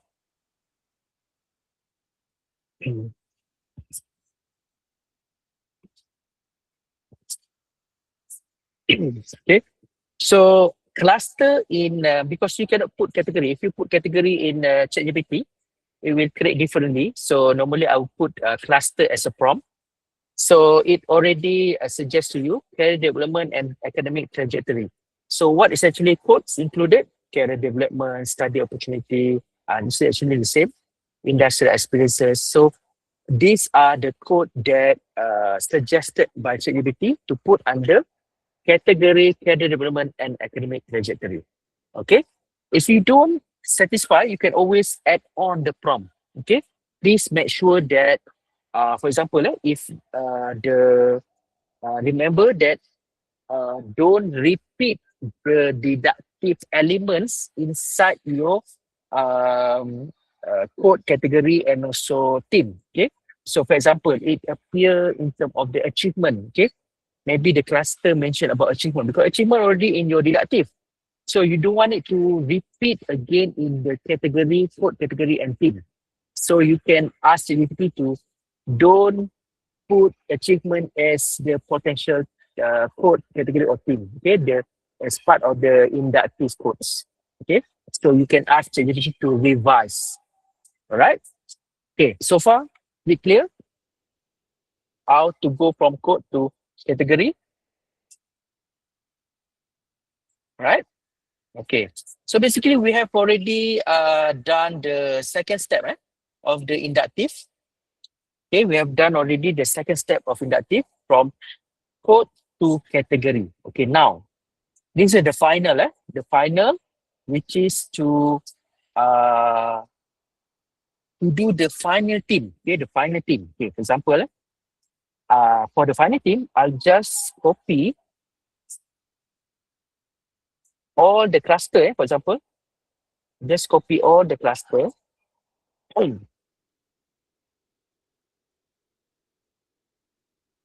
Cluster 2, cluster 3,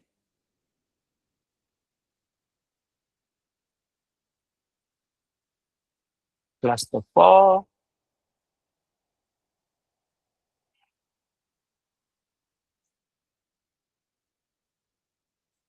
cluster 5,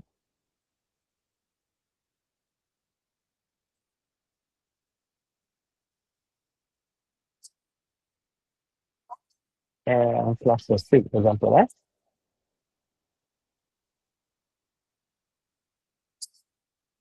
Okay.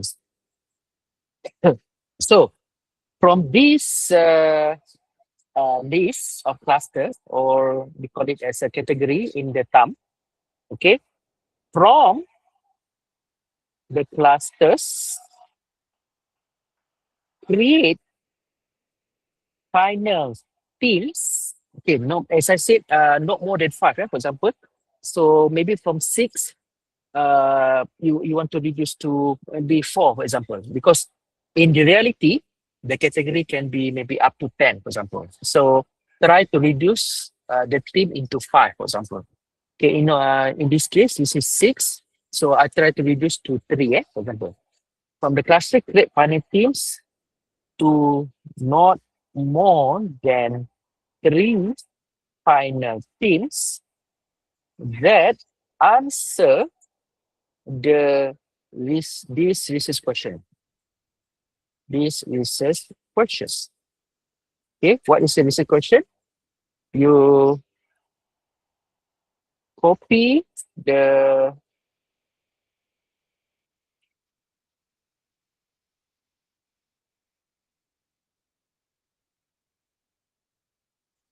okay. Remember that I've already I just did on the achievement because I actually have 4 deductives, so I just get the this one. How to strategize young lecturers to become successfully academic in terms of achievement only. Okay, I do because I don't put code from the other didactics, so I just focus on achievement.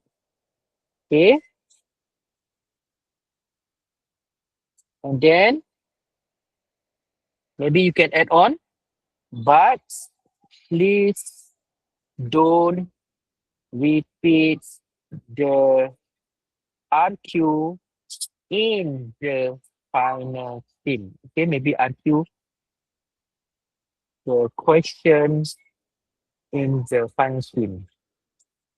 And the final theme should be unique and call it how to say, from the testers, create final teams to not more than 3 final teams that answer this question. Okay. Okay. Maybe you, okay, this is a question, you just make like that, but please don't repeat the question in the final team, and the final should be unique and call it independent. Okay, independent. Okay, for example, okay, let's see how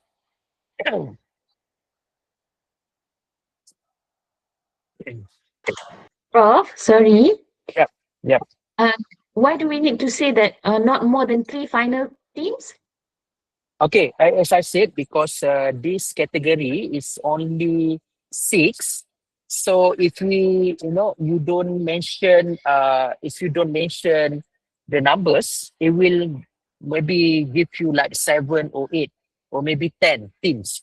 Okay, because when you want to come up with the teams, it should be smaller than the previous. The category should be smaller than the codes. The team should be smaller than the category because it's actually merging. You see, you understand? It should merge, and become the final team.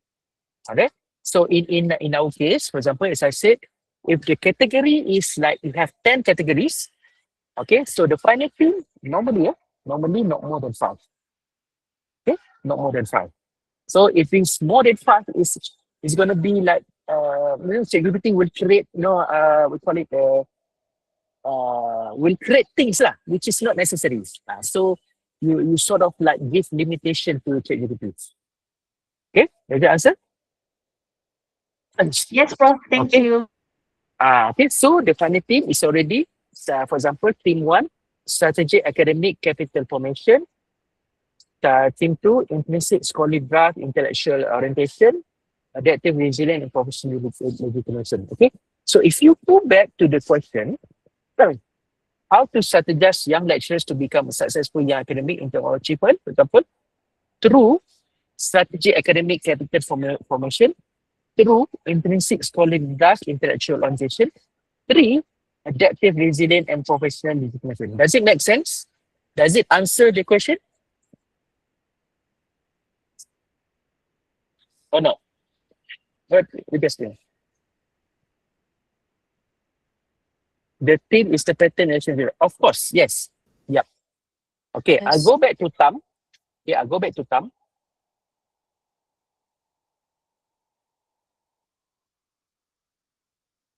Let's go back to Tam.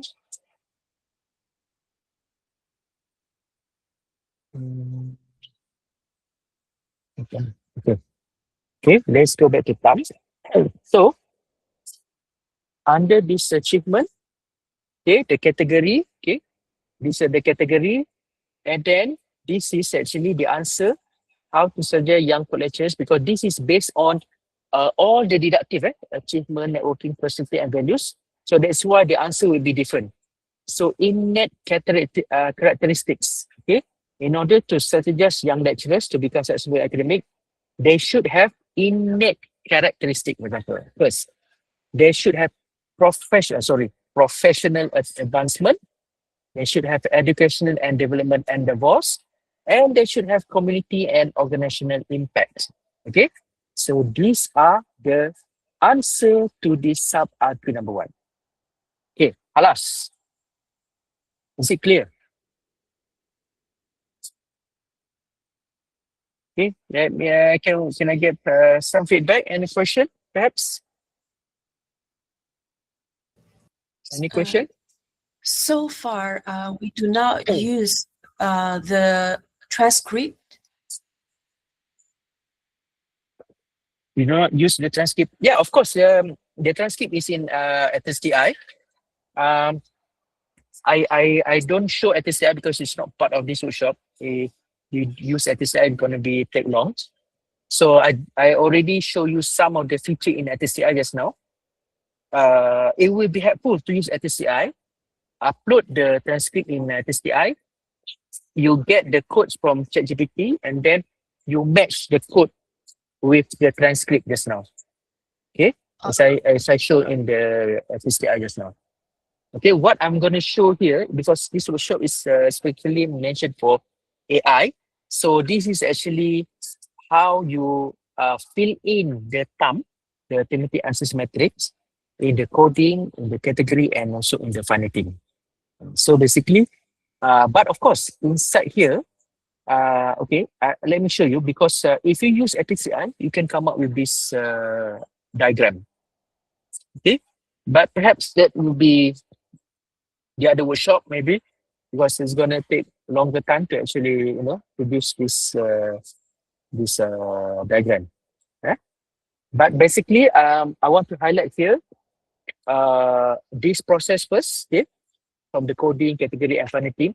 And by showing this thumb, it clearly will show to the readers, okay, to the ones who read your thesis or your publication. If you, let's say, you want to publish paper on thematic analysis, they can understand how you come up with the codes, category, and the formatting.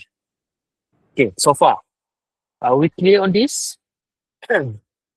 Sorry, Prof. I still cannot understand in which part of this actually we should include the transcription. Is it in the ChatGPT itself we can actually get the inductive codes to make all these to fill in all these table? Okay, all right, let me just open that new.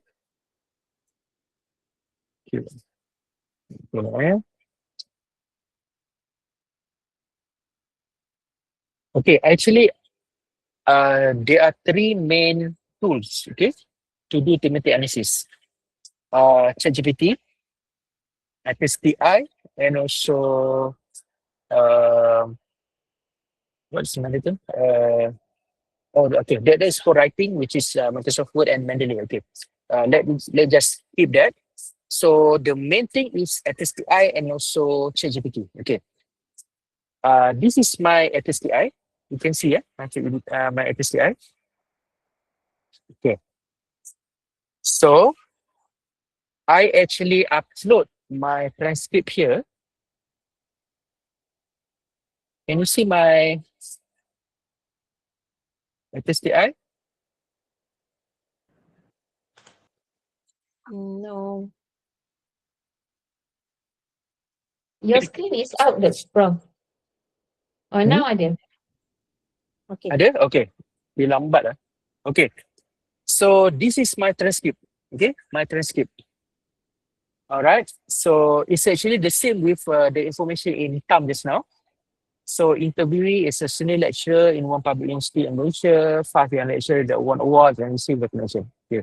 So the question is, what are strategies to become young academic and to become successful young academic in public university in Malaysia. So how to strategize young lecturers to become successful in academic into achievement, networking, persistence, and values.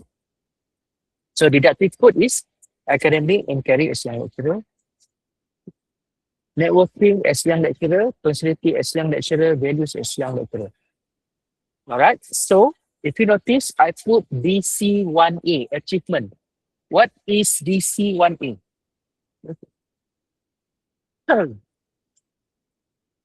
Okay, Deductive codes. okay, deductive code 1A. Okay, deductive code 1A. And then we have deductive code 1B, which is networking. And then we have deductive code 1C, which is personality. And then we have deductive code 1D, which is values, because we have 4 deductive. All right, so let's just focus on achievement. Okay. So, of course, thank you for joining. This is Sunday, and then thank you for having me. I'm glad to share. To start off, what you say are the key factors or characteristics that have contributed to your success as a young academic in terms of achievement. Remember that I get the idea of achievement in achievement as young academic. Okay, so you can put in ChatGPT what would be the potential code. Remember that I did that just now. You just missed that? Yes. Okay. All right. Yeah. So, for example, okay, let me just. Okay. Okay. So, just now, ChatGPT suggests, forgot lah, nak buka balik. ChatGPT suggests achievement. Okay, give me example of achievement. Success story, study opportunities. Okay. Or you can either have the idea for the quotes, or you can go through this quotation. Okay, quotation means transcript. and then come up with the codes. Okay, for example, I believe several factors have played a role in my academic achievement. Firstly, maintaining a strong work ethic and dedication to my research and teaching have been crucial. So what do you think code that we can derive from here?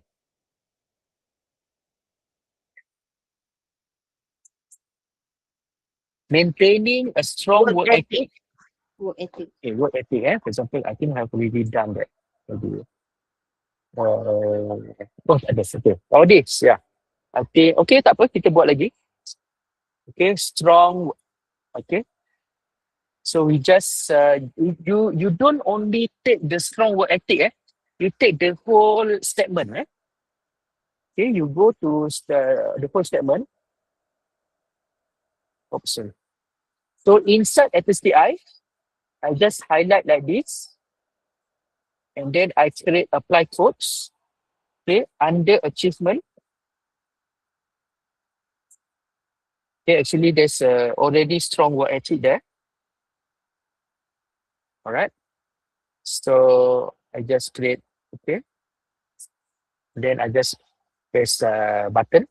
So I've already highlight all the code that belongs to that deductive achievements. Okay, as I said, this workshop is not for ATLAS.ti because if you don't know about ATLAS.ti, you feel lost a bit because I have to like start from early how to set up the file and everything. But basically, this is the idea. Okay, I put it in ATLAS.ti. I get the idea of the code from ChatGPT, and then I transfer it into here. And then in the code manager, I already have all the code that belongs to the all deductive. Okay. Example, strong work ethic, being mindful, being proactive, build network, dedication. So all of this, I can just copy. These are the code. Then I can copy and then put in my thumb, thematic analysis matrix. Okay, so the thumb should be like the final. Okay, the final table that you report. Okay, you copy and then you paste in the thumbs. After that, of course, this is already moved to the. These are the category, categories. And finally, is the team. The team 1, team 2, team 3, team 4, team 5. I got 5 teams. And then finally, I can get the diagram, the final diagram. Okay, as I said, this workshop is not for analysis. It's just to how to use ChatGPT, how to use ChatGPT to produce the analysis. Okay. All right. Excuse Okay. me, doctor. Yeah. So Sorry, I can hear you.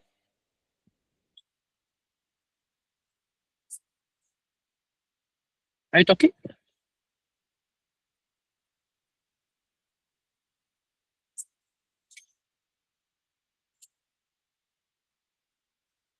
No? Are you talking? No.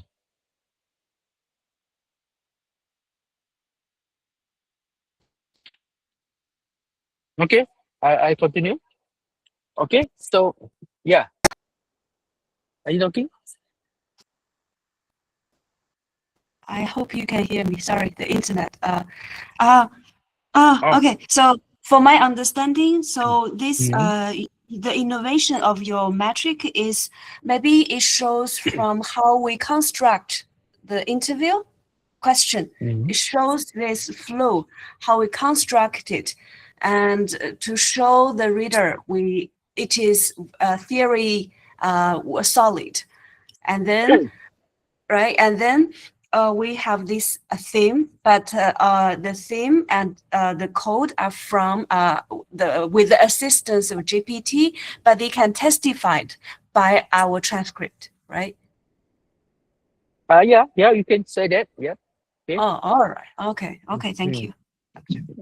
Okay, so another call it strategy, or why we use thumb, is that so the readers, can see how the team is actually answer the sub RQ1, because I think out of I've been to 7 vivas qualitative.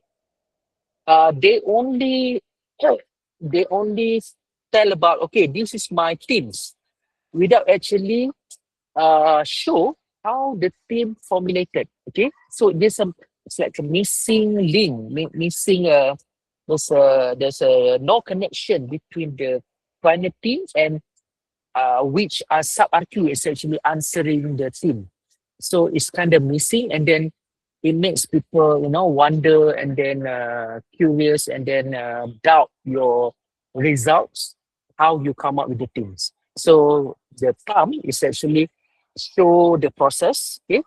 And just now I already showed to you how ChatGPT, expedite the process, make it faster for you to get the coding category in front of you. Because before this, you imagine if you want to merge all of these codes, the list of codes, and then you want to come up with what would be the category for this. So it kind of difficult, because it must be inductive. It must be coming from you, not coming from theory. You must immerse the data immerse the team from the data. Okay, so somehow it helps in terms of formalizing and also make it more structured. Okay, now we're going to the last part, which is the emerging themes. The emerging themes is is something which is remember that it must be reported for the interpretivism, because you need to interpret the data. Normally, what I'm saying is that emerging theme is something which is something new that emerged, that not related to the theory. Okay, let me give you an example. Because the theory is only talking about achievement. Okay, achievement is something positive. But during the interview, maybe the participant mentioned about the challenges that he faced to achieve the success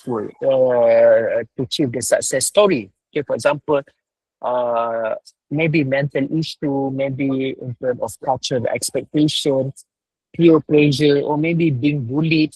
So those are actually different from the deductive, different from the theory that mentioned earlier.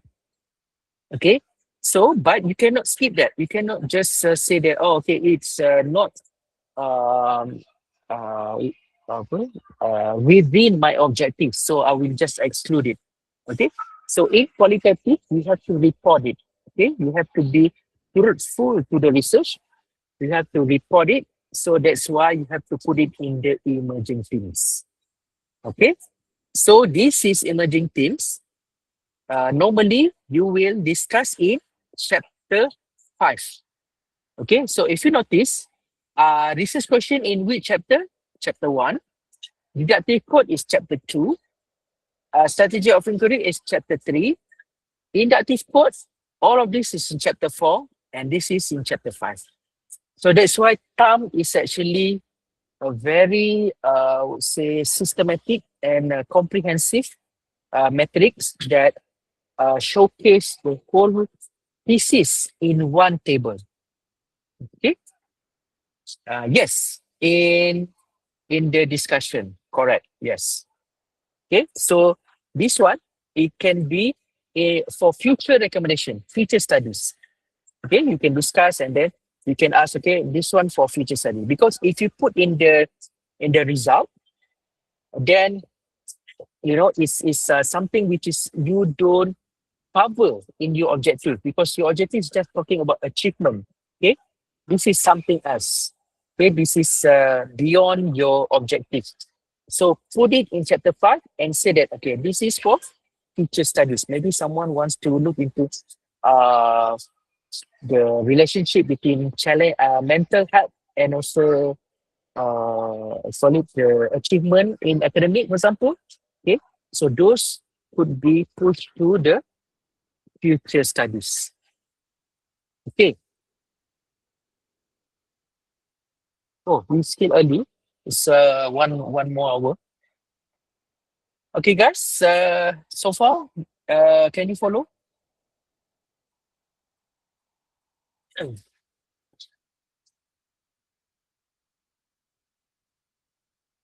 Or everyone already sleep? Oh, okay. Sorry, I forgot to see the chat. TSTI need to do manually. Yes. TSTI need to do manually. Of course, you have to upload and then do one by one. But at least you already got the idea of the codes from the ChatGPT and can just match. Yeah, can match. But the good thing about TSTI is that you can merge the code. You can remove the code, and then later you can create the framework. You can create the network. Okay. So can we actually, once we have the RQ, the electric code and do the MVD, then the transcript, we include on ChatGPT to get the interactive codes category and cognitive. Okay. Yes, you can do. Yes, but I never done that because I want to create the network in ATLAS.ti. But maybe now ATLAS.ti, ChatGPT now can do networking. Maybe based from the from the code category and funny team, ChatGPT can help. Okay, maybe I'll try to explore on that. Because now the ChatGPT and Gemini can do a good infographic and also diagram. So maybe yes, maybe I'll try to explore also on that. Is there a possibility that I still won't find any new emerging themes? No, you have to find because why? Because interpretivism. In interpretivism, you have to find the emerging themes because this is what actually the novelty of your research. Sorry, not the novelty, but essentially this is the call it the underlying important points that you can discuss in your chapter 5, which is that you don't ignore from the participants. Okay, so I would say it would be impossible if you couldn't find it, unless why you couldn't find it, because your interview is only one-way communication. You understand what is interview one-way communication? You do interview. No. You, okay. It's, no. It gives what call it? You answer. You ask and then they answer. You ask and then answer. You don't actually give. You don't create more. I would call it more question. You don't. What's the term? You don't probe. See, you need to probe. Okay, you need to ask back why they answer like that. And then you will find the things. Okay. Yes, mixed method you don't need this column. You can just skip this column. Can ChatGPT analyze interview? Yes, ChatGPT can also help. You can put this sub RQ, and then you can start with the coding. Okay, coding, and then ask to do category, and then to do the things. Just that I haven't tried. Maybe I'll try because as I said, ChatGPT now can also do a good framework. So maybe you can produce a good framework already. What's the difference between using ATLAS.ti and Vivo? Okay, I've used both. So I think ATLAS.ti is much more user friendly, and Vivo is like you need to have several steps in order to produce the result. Okay, so I would recommend, of course, I'm biased towards ATLAS.ti. Okay.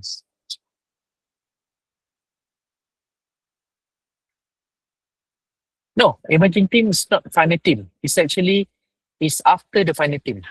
Okay, emerging team is part after final team. That's why I said again, research question is chapter 1, deductive chapter 2, strategy chapter 3, this one chapter 4, result, and this one chapter 5.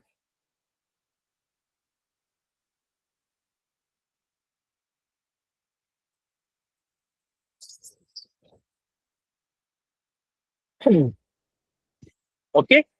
All right. So any question? Any more question?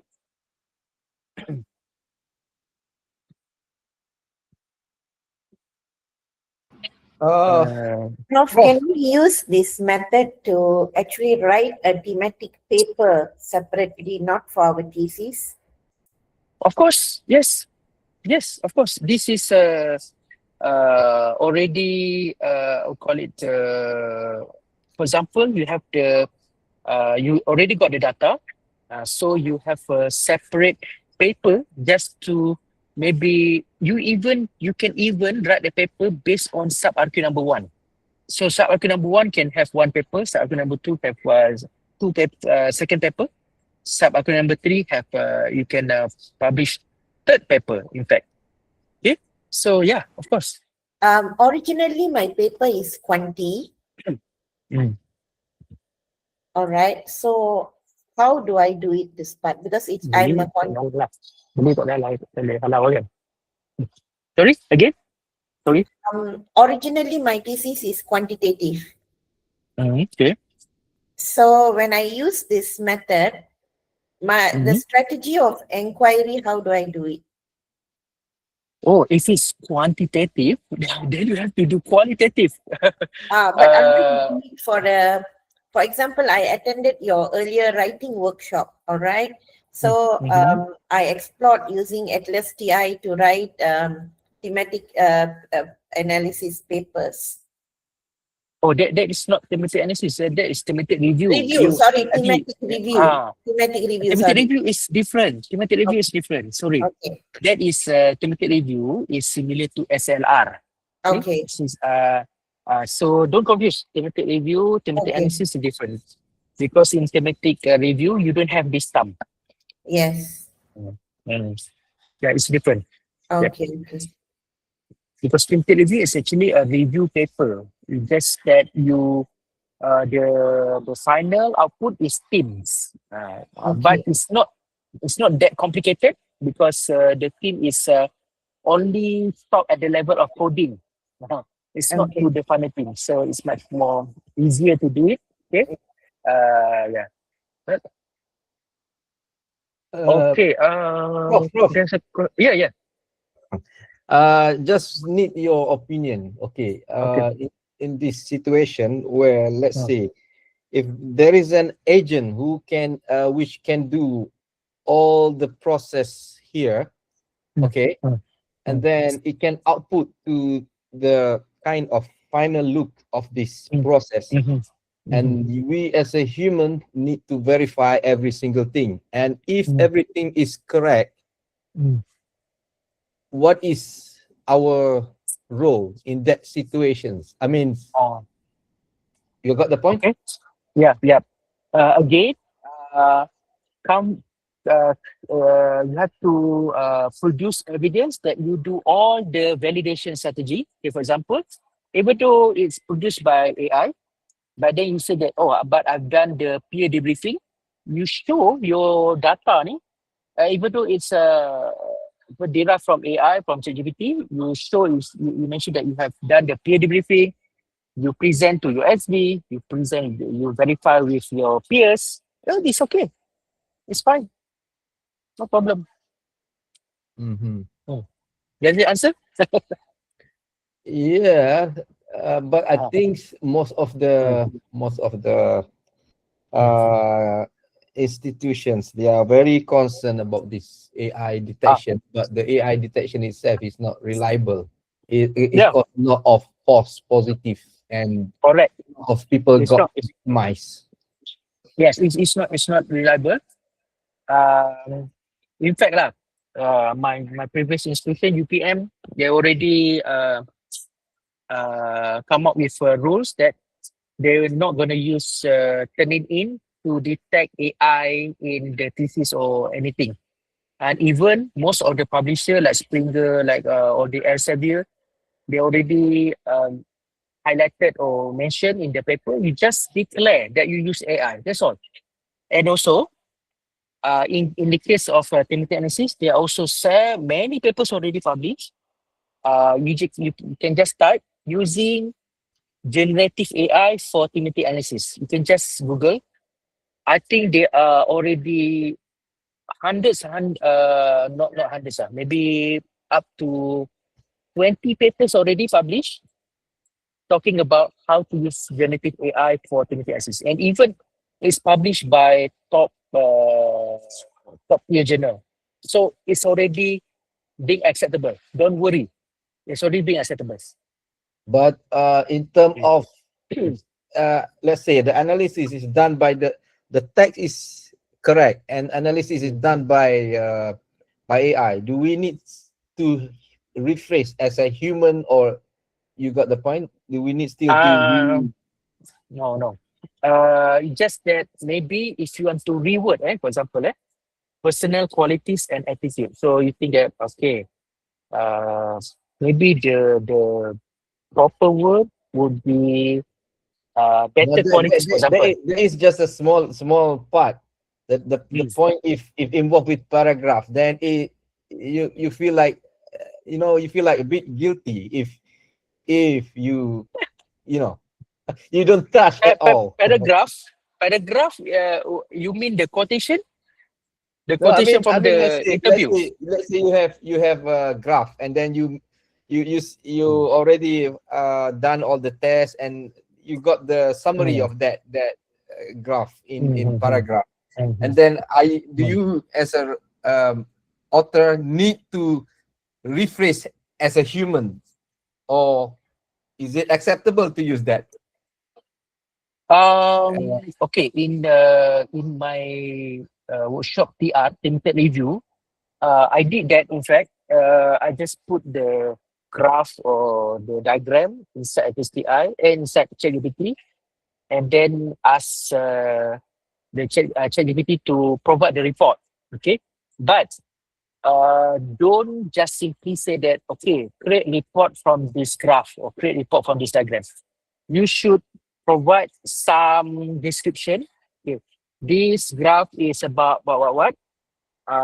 Please provide data that include A, B, C, D, E, and you have to add on your word first, and then only ask ChatGPT to provide or to produce reports. That is, for me, the ethical way to produce report using ChatGPT, rather than just upload and then. One bonus question. One Are we still writing from A to Z from your perspective? Are we still writing from A to Z like last 10 years? My answer is no. My simple okay, I got it. No. Yeah. I should be sincere here. I just published 3 papers for the past 3 months. I would say 80% of it is using AI. But of course, as I said, be ethical. You have to put ethics.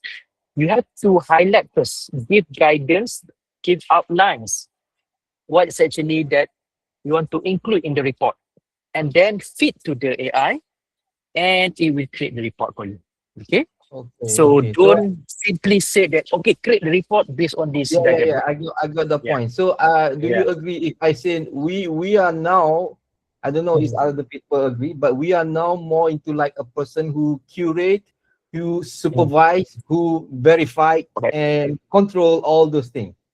Then yes, we correct. control the tools. Yeah, correct. As I said earlier, make AI as our friend. Okay. So as a friend, we help each other. So in order for the friend to help us, we need to feed our friend so that our friend can help us back. As a friend, cincai lah. Yeah. So, but you cannot rely 100% to your friend also. Yeah, Okay? yeah. So That's why give you are the give one and who take. control everything. Yes, correct. Yep, yep. Okay. Prof, I would like to clarify one last time. So Okay. I would like to use this method to produce a paper for publication. All right. Mm. So in that case, the strategy of inquiry, I can use past studies, right? Correct. Yeah. Mm. Past studies. But provided it must be qualitative. Qualitative. All right. Okay, Okay. noted. Mm. It has to be Mm. qualitative. All right. Yeah. Another thing I want to ask, what type of paper? I mean, the end product, it's a conceptual paper, is it? Oh, no, it's a preliminary data, so it's not a concept paper. It's a real paper Real because paper. you collect the data, maybe you do interview. Okay. Yeah, it's not secondary paper, it's not secondary data, so it's a preliminary data. Yes. Okay. Thank you so much, Prof. Okay. Okay, let me go through the chat. The good this is in Google Week because can we have the prompt bila nak fill in dekat ChatGPT? Okay, the prompt is easy just now. Maybe you can upload the interview transcript and then you can not upload the transcript. You give the sub RQ to ChatGPT and then ask ChatGPT what would be the potential codes from this didactic code, for example. And then it will give you list of codes, you see.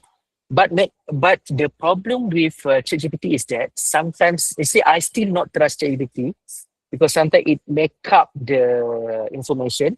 So that's why I haven't done like upload the whole transcript and then ask ChatGPT to do the rest.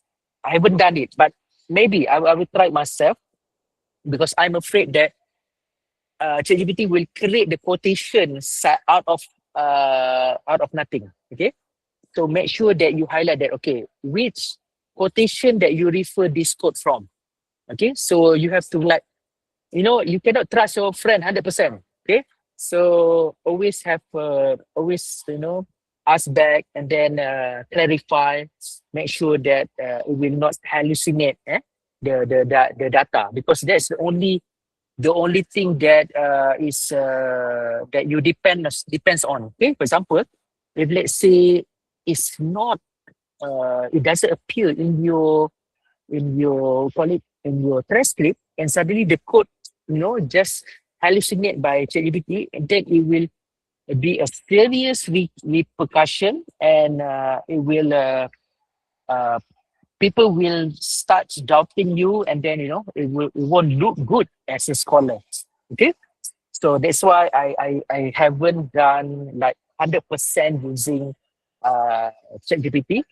I just use ChatGPT to to help me in terms of the coding, category, and anything. That's all.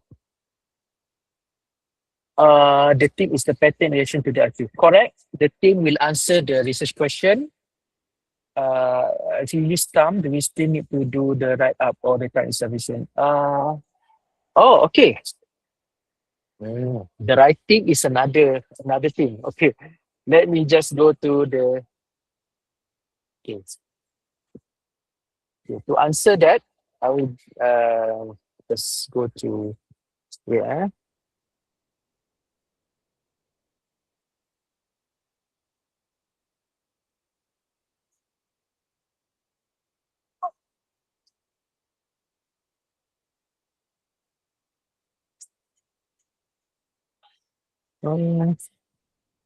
Okay. When is it? Okay. Shop.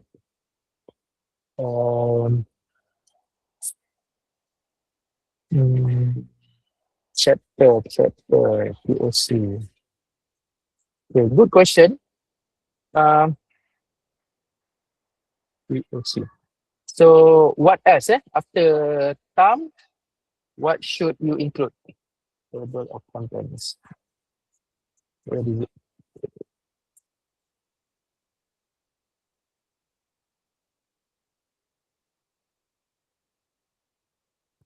You give me a moment. Shop.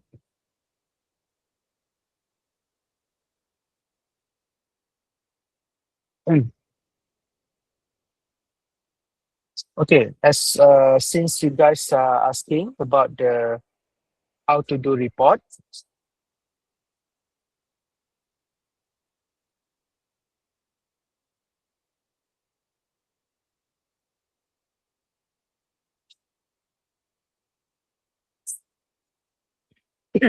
okay, can you see this? Can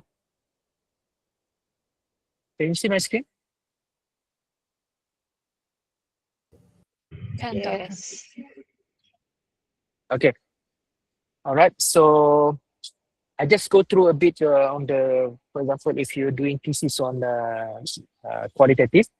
So of course you have the chapter 3 methodology, and then chapter 4 findings. Okay, so how you present your data is that, okay, for example, you start with introduction, you give the, okay, in this chapter we will analyze the data from the call it the ATLAS.ti, or you use any software that you use, okay, and then answering research question. Let me put bigger. Okay, answering research question, how to strategize ourselves to become successful in academic, in terms of achievement, blah, blah, blah. So you start with team by team, okay? You start team by team, all right? First, innate characteristics. So you describe about this team. Based on one, the interview response, personal and professional development, okay? According to participant 01, he mentioned that, blah, blah, blah, blah, blah. This is also supported by participant, okay? Participant number 2, which he added like this, and then statement. So you put back all the quotation that are related to the team. Okay, so if I use ATLAS.ti, I can just click on the team, and then I can create report, and all the quotation that related to that team will the software will provide for me the report. But the problem with ChatGPT, I don't know whether it can produce like this. Maybe it can produce like this, but I'm not sure yet. Okay, so if you rely 100% with ChatGPT, well, I still have doubt with ChatGPT. Okay, so and then maybe you do some observation, you take picture, so you can also put images. All right, and then you go to team number 2. Team 2, okay, what is the team number 2? And then you repeat. And then team 3, team 4, team 5, team 6, for example. Okay, and then you can put the diagram. Okay, for example, this one, I can just create from ATLAS.ti. Okay, maybe I will explore in terms of ChatGPT how to produce this diagram. Okay, and then you go to RQ2. Okay, research question 2. What are the teams? Then you discuss team number 1, 2, 3, 4, and then you provide another network view. Okay, and finally, you put the thumb, okay, to report everything. All right. So remember that the final output from this research is to do framework, correct? So, for example, this is the final framework. Okay, so the final framework is actually coming from the teams. Okay, all the teams will combine together and then create the final framework. And then conclusion, finish. Okay. Any question? Excuse me, doctor. If we don't design a concept or framework, we just interview, for example. What if the reader question me, why don't you collect your data with your instrument? For example, interview protocol, you get your theme, but you presume that you will have this theme first, and then you do that. Maybe they will question me because I did not get the emerging theme directly from the instrument, the interview protocol, for example. Because when we do interview, maybe we will show to the reader how we design our instrument, the interview protocol. So we have the table of constructs, like which theory we use, or we adopt some people's instrument, right? And then we already done that. So that means the deductive codes, all those things we don't need to do because we already have the constructing of the instrument table already. And then, we get the data directly from the interview protocol. Yeah, but what is actually the output of your research? So what's actually the goal for the interview? The goal of the interview, like to explore something. Okay. This is another maybe perspective, okay, from different scholars, okay. So normally, if you just explore, it will just on the master level. So you just explore, and then you come up with what are the themes, okay, what are the maybe characteristic. Okay, you just highlight, okay, this is the things. Okay, so but for PhD level, you have to produce something. There should be an output. So for my field of work, it's normally only explore is not enough for PhD level. Because it's just, okay, you explore, all right, you come up with the characteristic. Well, that is master level. For me, for PhD, at least for me personally, I would say that, well, PhD is like another thing, another level, which you have to come up with something new, like a framework, like a, Yes, I agree, doctor, but this is just the article. I'm not talking about PhD because PhD is too big. Yes. Article is fine. Article is fine. No problem. Article is fine. Yeah. Okay. Article you can just stop until this, until thumb. Enough. Alas. All right. Oh yes, doctor. Another. I really want you to recommend a good quality book for me because you're super experienced. So there are so many books. Okay. I'm I would call it. I'm obsessed with. I can say obsessed. I'm obsessed with Mariam and Creswell, and these two scholars is already enough for you to excel in qualitative.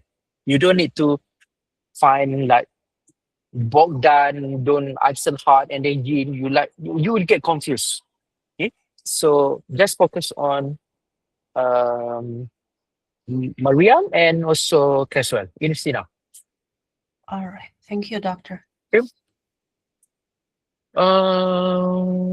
Okay, let me just experience in qualitative. Unsure about how to conduct a case study with small number of participants and ensure that we also want to know more about organography and other related. Ooh. Okay, so that would be another workshop on purely qualitative. Okay, I can talk about all the philosophy behind qualitative and everything, but not this workshop because it's very fundamental. Okay, so I will explain about what's the difference with case study, with phenomenology, with grounded theory, with outnow ethnography, whatever. There are the significant difference between all of these and how to answer in the viva, how to answer in the that would be different workshop. Even though it's on the part coding only for the thematic review article, we still need the data. Even though it's on the part coding only for the thematic review,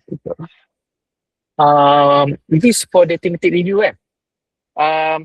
So the data is only based on the themes. Okay, you can read my latest article just published 3 weeks ago. Okay, on thematic review. I just do a review on housing program in Gulf countries, in Saudi, in Qatar, in all the GCC countries. So I just do a thematic review based on from 2020 until 2025. So yeah, it's already, and then I come up with a theme. What are actually the themes that use from different authors when they want to publish the articles on housing, something like that. Okay, so you can read on that. So basically, the result is just based on the themes, the pattern and trends. That is thematic review. Coding and analyze using ChatGPT. How and we do peer reviewing and presentations every acceptable. Yes, acceptable. Correct. Okay. So you just my recommendation is that you show this thumb, the finished thumb to your SV and ask your SV to comment. That is already peer review. The way you write your prompt should be based on the original. Correct. Coding category and theme written in chapter 4, emerging theme and final themes and discussed in chapter 5. Correct. So the thumb and theme is literally a summary of chapter 4. Correct. How to use thumb in an article? Thank you. Okay. There are a lot of paper already using thumb. If you happen to follow or to join Shafizal class, I think I saw the poster, Shafizal class. Shafizal is my PhD student.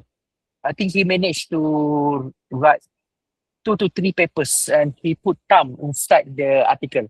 Okay, you can find his paper that put thumb in his article. Okay.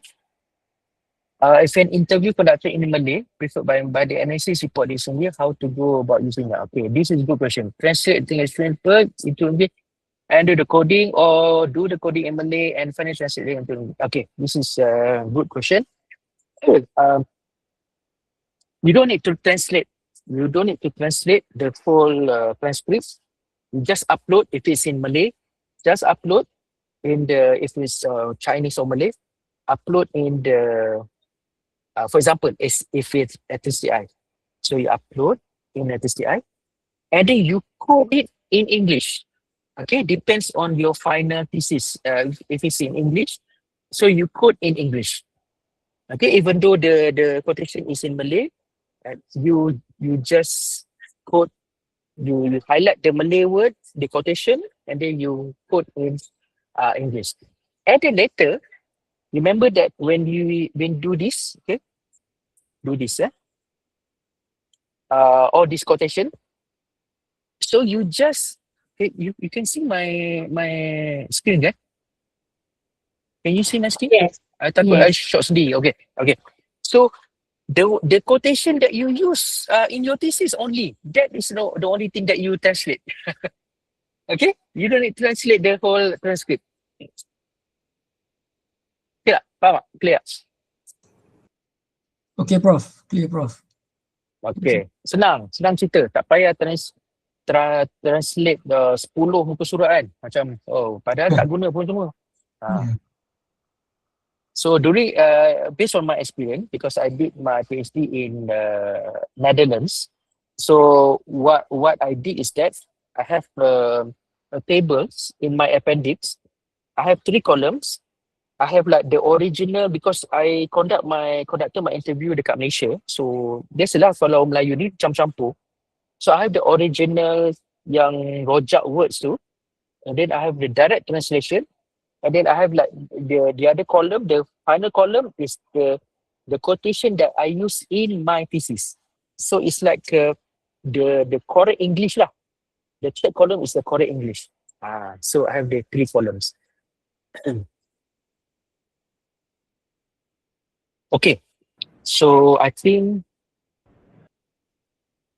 we can wrap or have more question. Please feel free. I will just finish my name. Tadi slide tak habis lagi. Sekejap Okay. Yes. Ada apa? regarding the last one kan, you mentioned about your apa tu thesis, your transcript, original transcript in Malay, then you direct translate into English, and the last table you mentioned about the apa tu? The correct word lah. The That correct I word. use in my thesis. So basically, when we write article or in thesis, so we will use this one that apa yang the correct one lah, include in the statement dalam Betul. Yes. Because if you write your thesis in English, tak boleh lah you letak yang bahasa Melayu. Yeah. Hmm. Alright. So do we need to apa tu verify the translation tu? Yes. So yang I verify tu is the table tu, the 3 tables, the 3 columns tu. So it's like 15 pages. So that one is the only thing I verify. I send for to translation company. Yes. I see. Okay. So I don't send the full transcript. So for example, we have 5 interviews. Like one interview is 10 pages. 10 pages times 5 is like 50 pages. And then it's meaningless. I see. Okay. Thank you. Okay. Okay, I just go quickly. So tadi tu demo pun panjang. Okay. AI coding in action. So as I said, instructor's personality. So you have to like make sure that the output, the input is correct. Okay, you have to like double check also. Okay, make sure that it's not hallucinate. Okay, and always double check. Okay, double check. That's why peer debriefing is very important. Always check with your peers, so you tak shock sendiri tau. Okay, from coach to teams. Okay, this one I think we have covered. Okay, so as I said,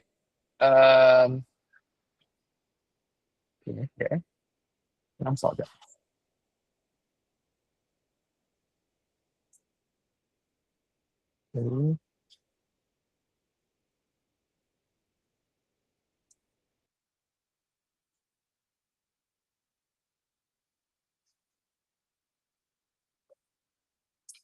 Okay, so AI is not a substitute for human analysis. Results are a starting point before refinement. Some AI genetic codes might be too granular or outside study scope. So always, for example, tadi kan, you're talking about this achievement in and career, everything. So make sure it is within the study scope, because sometimes AI, if you don't control them, it will go beyond. It will suddenly it gets into other disciplines which is not relevant. So always, control the, because AI is like I would always imagine it's like a horse that out from the kandang kuda tu, dia macam boleh berlari-lari apa semua kan. So you can control them and then make sure it's smooth. Okay, check for missing codes, maintain familiarization, and ensure ethical compliance. Okay, review AI codes and transcript, take the code list and return to data. So it should always be, call it the iterative. Okay, add missing codes. Okay, and then iterative refinement. Always go back. Okay. Inductive is bottom up.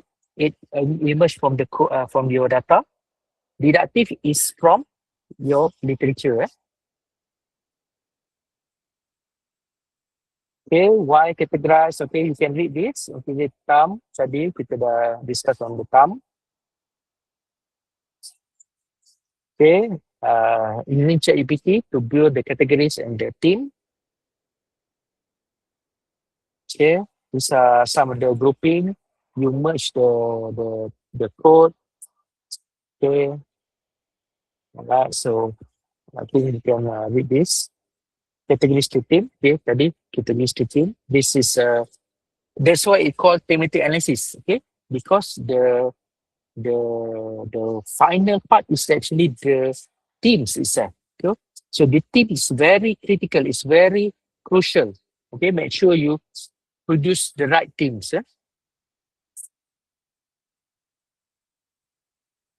Okay, so these are the team, and then you have to align back to the research question. And rigor in team development, okay, as I said, refer back to data, peer debriefing, second order, iterative refinement, linked to research objective. So all of this you can put in the chapter 3, how you ensure the rigorousness of the data rigorousness. Okay, completing the thumb. Okay, this is question deductive. Okay, everything in the table. Okay, this one, RQ, deductive, code, category, finitude. All right. So the step, familiarization, initial coding, deductive, category, team, and then thumb. And reflexivity and bias check, filling time, encouraging reflexivity. Ask, did our biases or AI suggestion overly influence which teams we deem important? Okay, the tips here, make sure that the final team does not repeat the deductive. That's actually my tips. Make sure that the final team does not repeat whatever that mentioned already is the deductive. Okay, the fundamentals, flexible yet systematic method with 6 phases: familiarization, coding, team, review, define, write. Okay, AI assistant, ChatGPT expedite coding and offers neutral perspective, but always verify. We need to always verify output against data, used to augment, not replace analysis. ATLAS.ti, okay, is I would recommend ATLAS.ti that organize project with codes, memos, and work in one place, because you can always produce the report, as I said, with just one click. You click on the thing, you can always see all the quotation that related to the thing. Okay, ethics and quality, you have to maintain the confidentiality, check bias, ensure transparency, use peer debriefing, member checking for reliability, and the framework, link RQ, codes, category, and teams. So this is actually the bonus of using ATLAS.ti.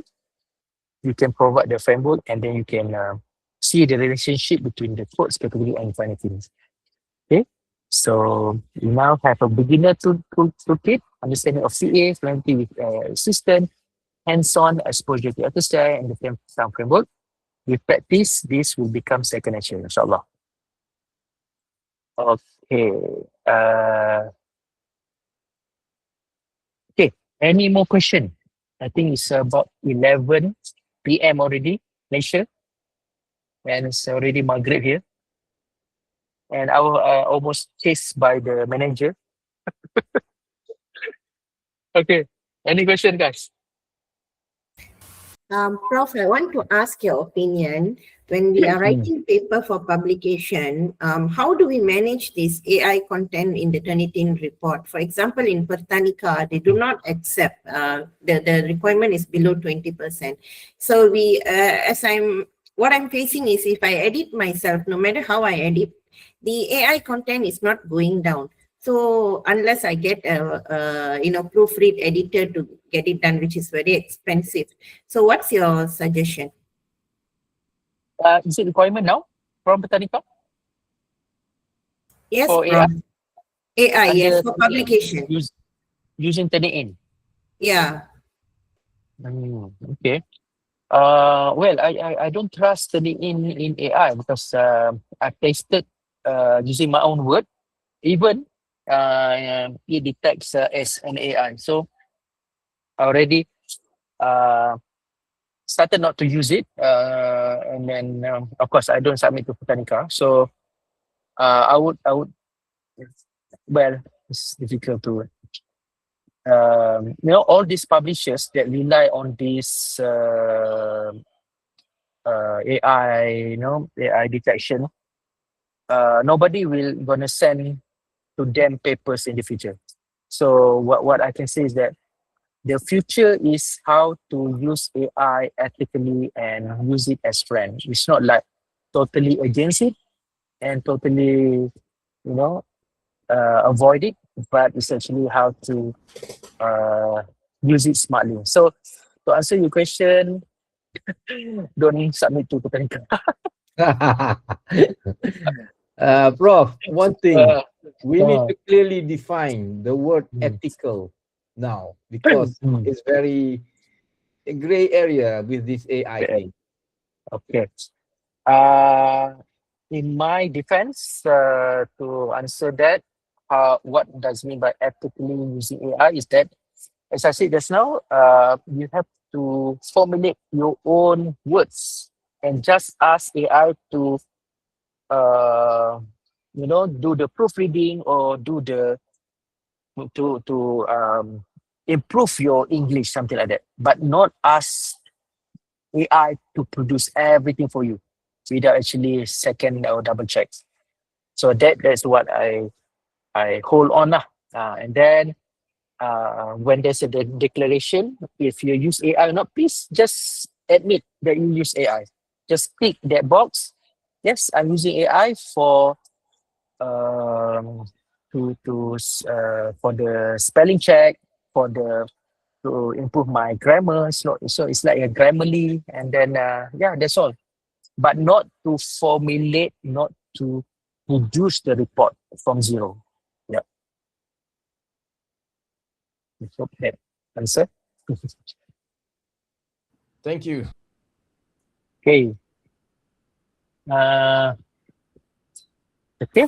So Kita ambil gambar, take foto. oh ya, kita nak update dah. Bila dah tak update pun lagi. baru boleh ambil gambar. Maaf. Macam-macam hal berlaku dah tu.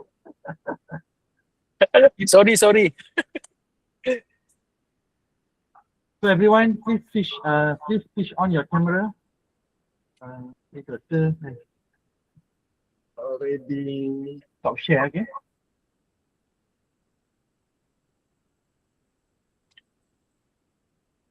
Okay. I will count 1, 2, 3.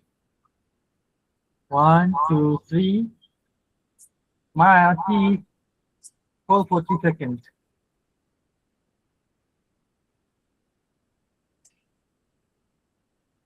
So one more time. Please. 1, 2, 3. Please. Doktor tak nampak. Okay, atas sikit. 1, 2, 3. Please.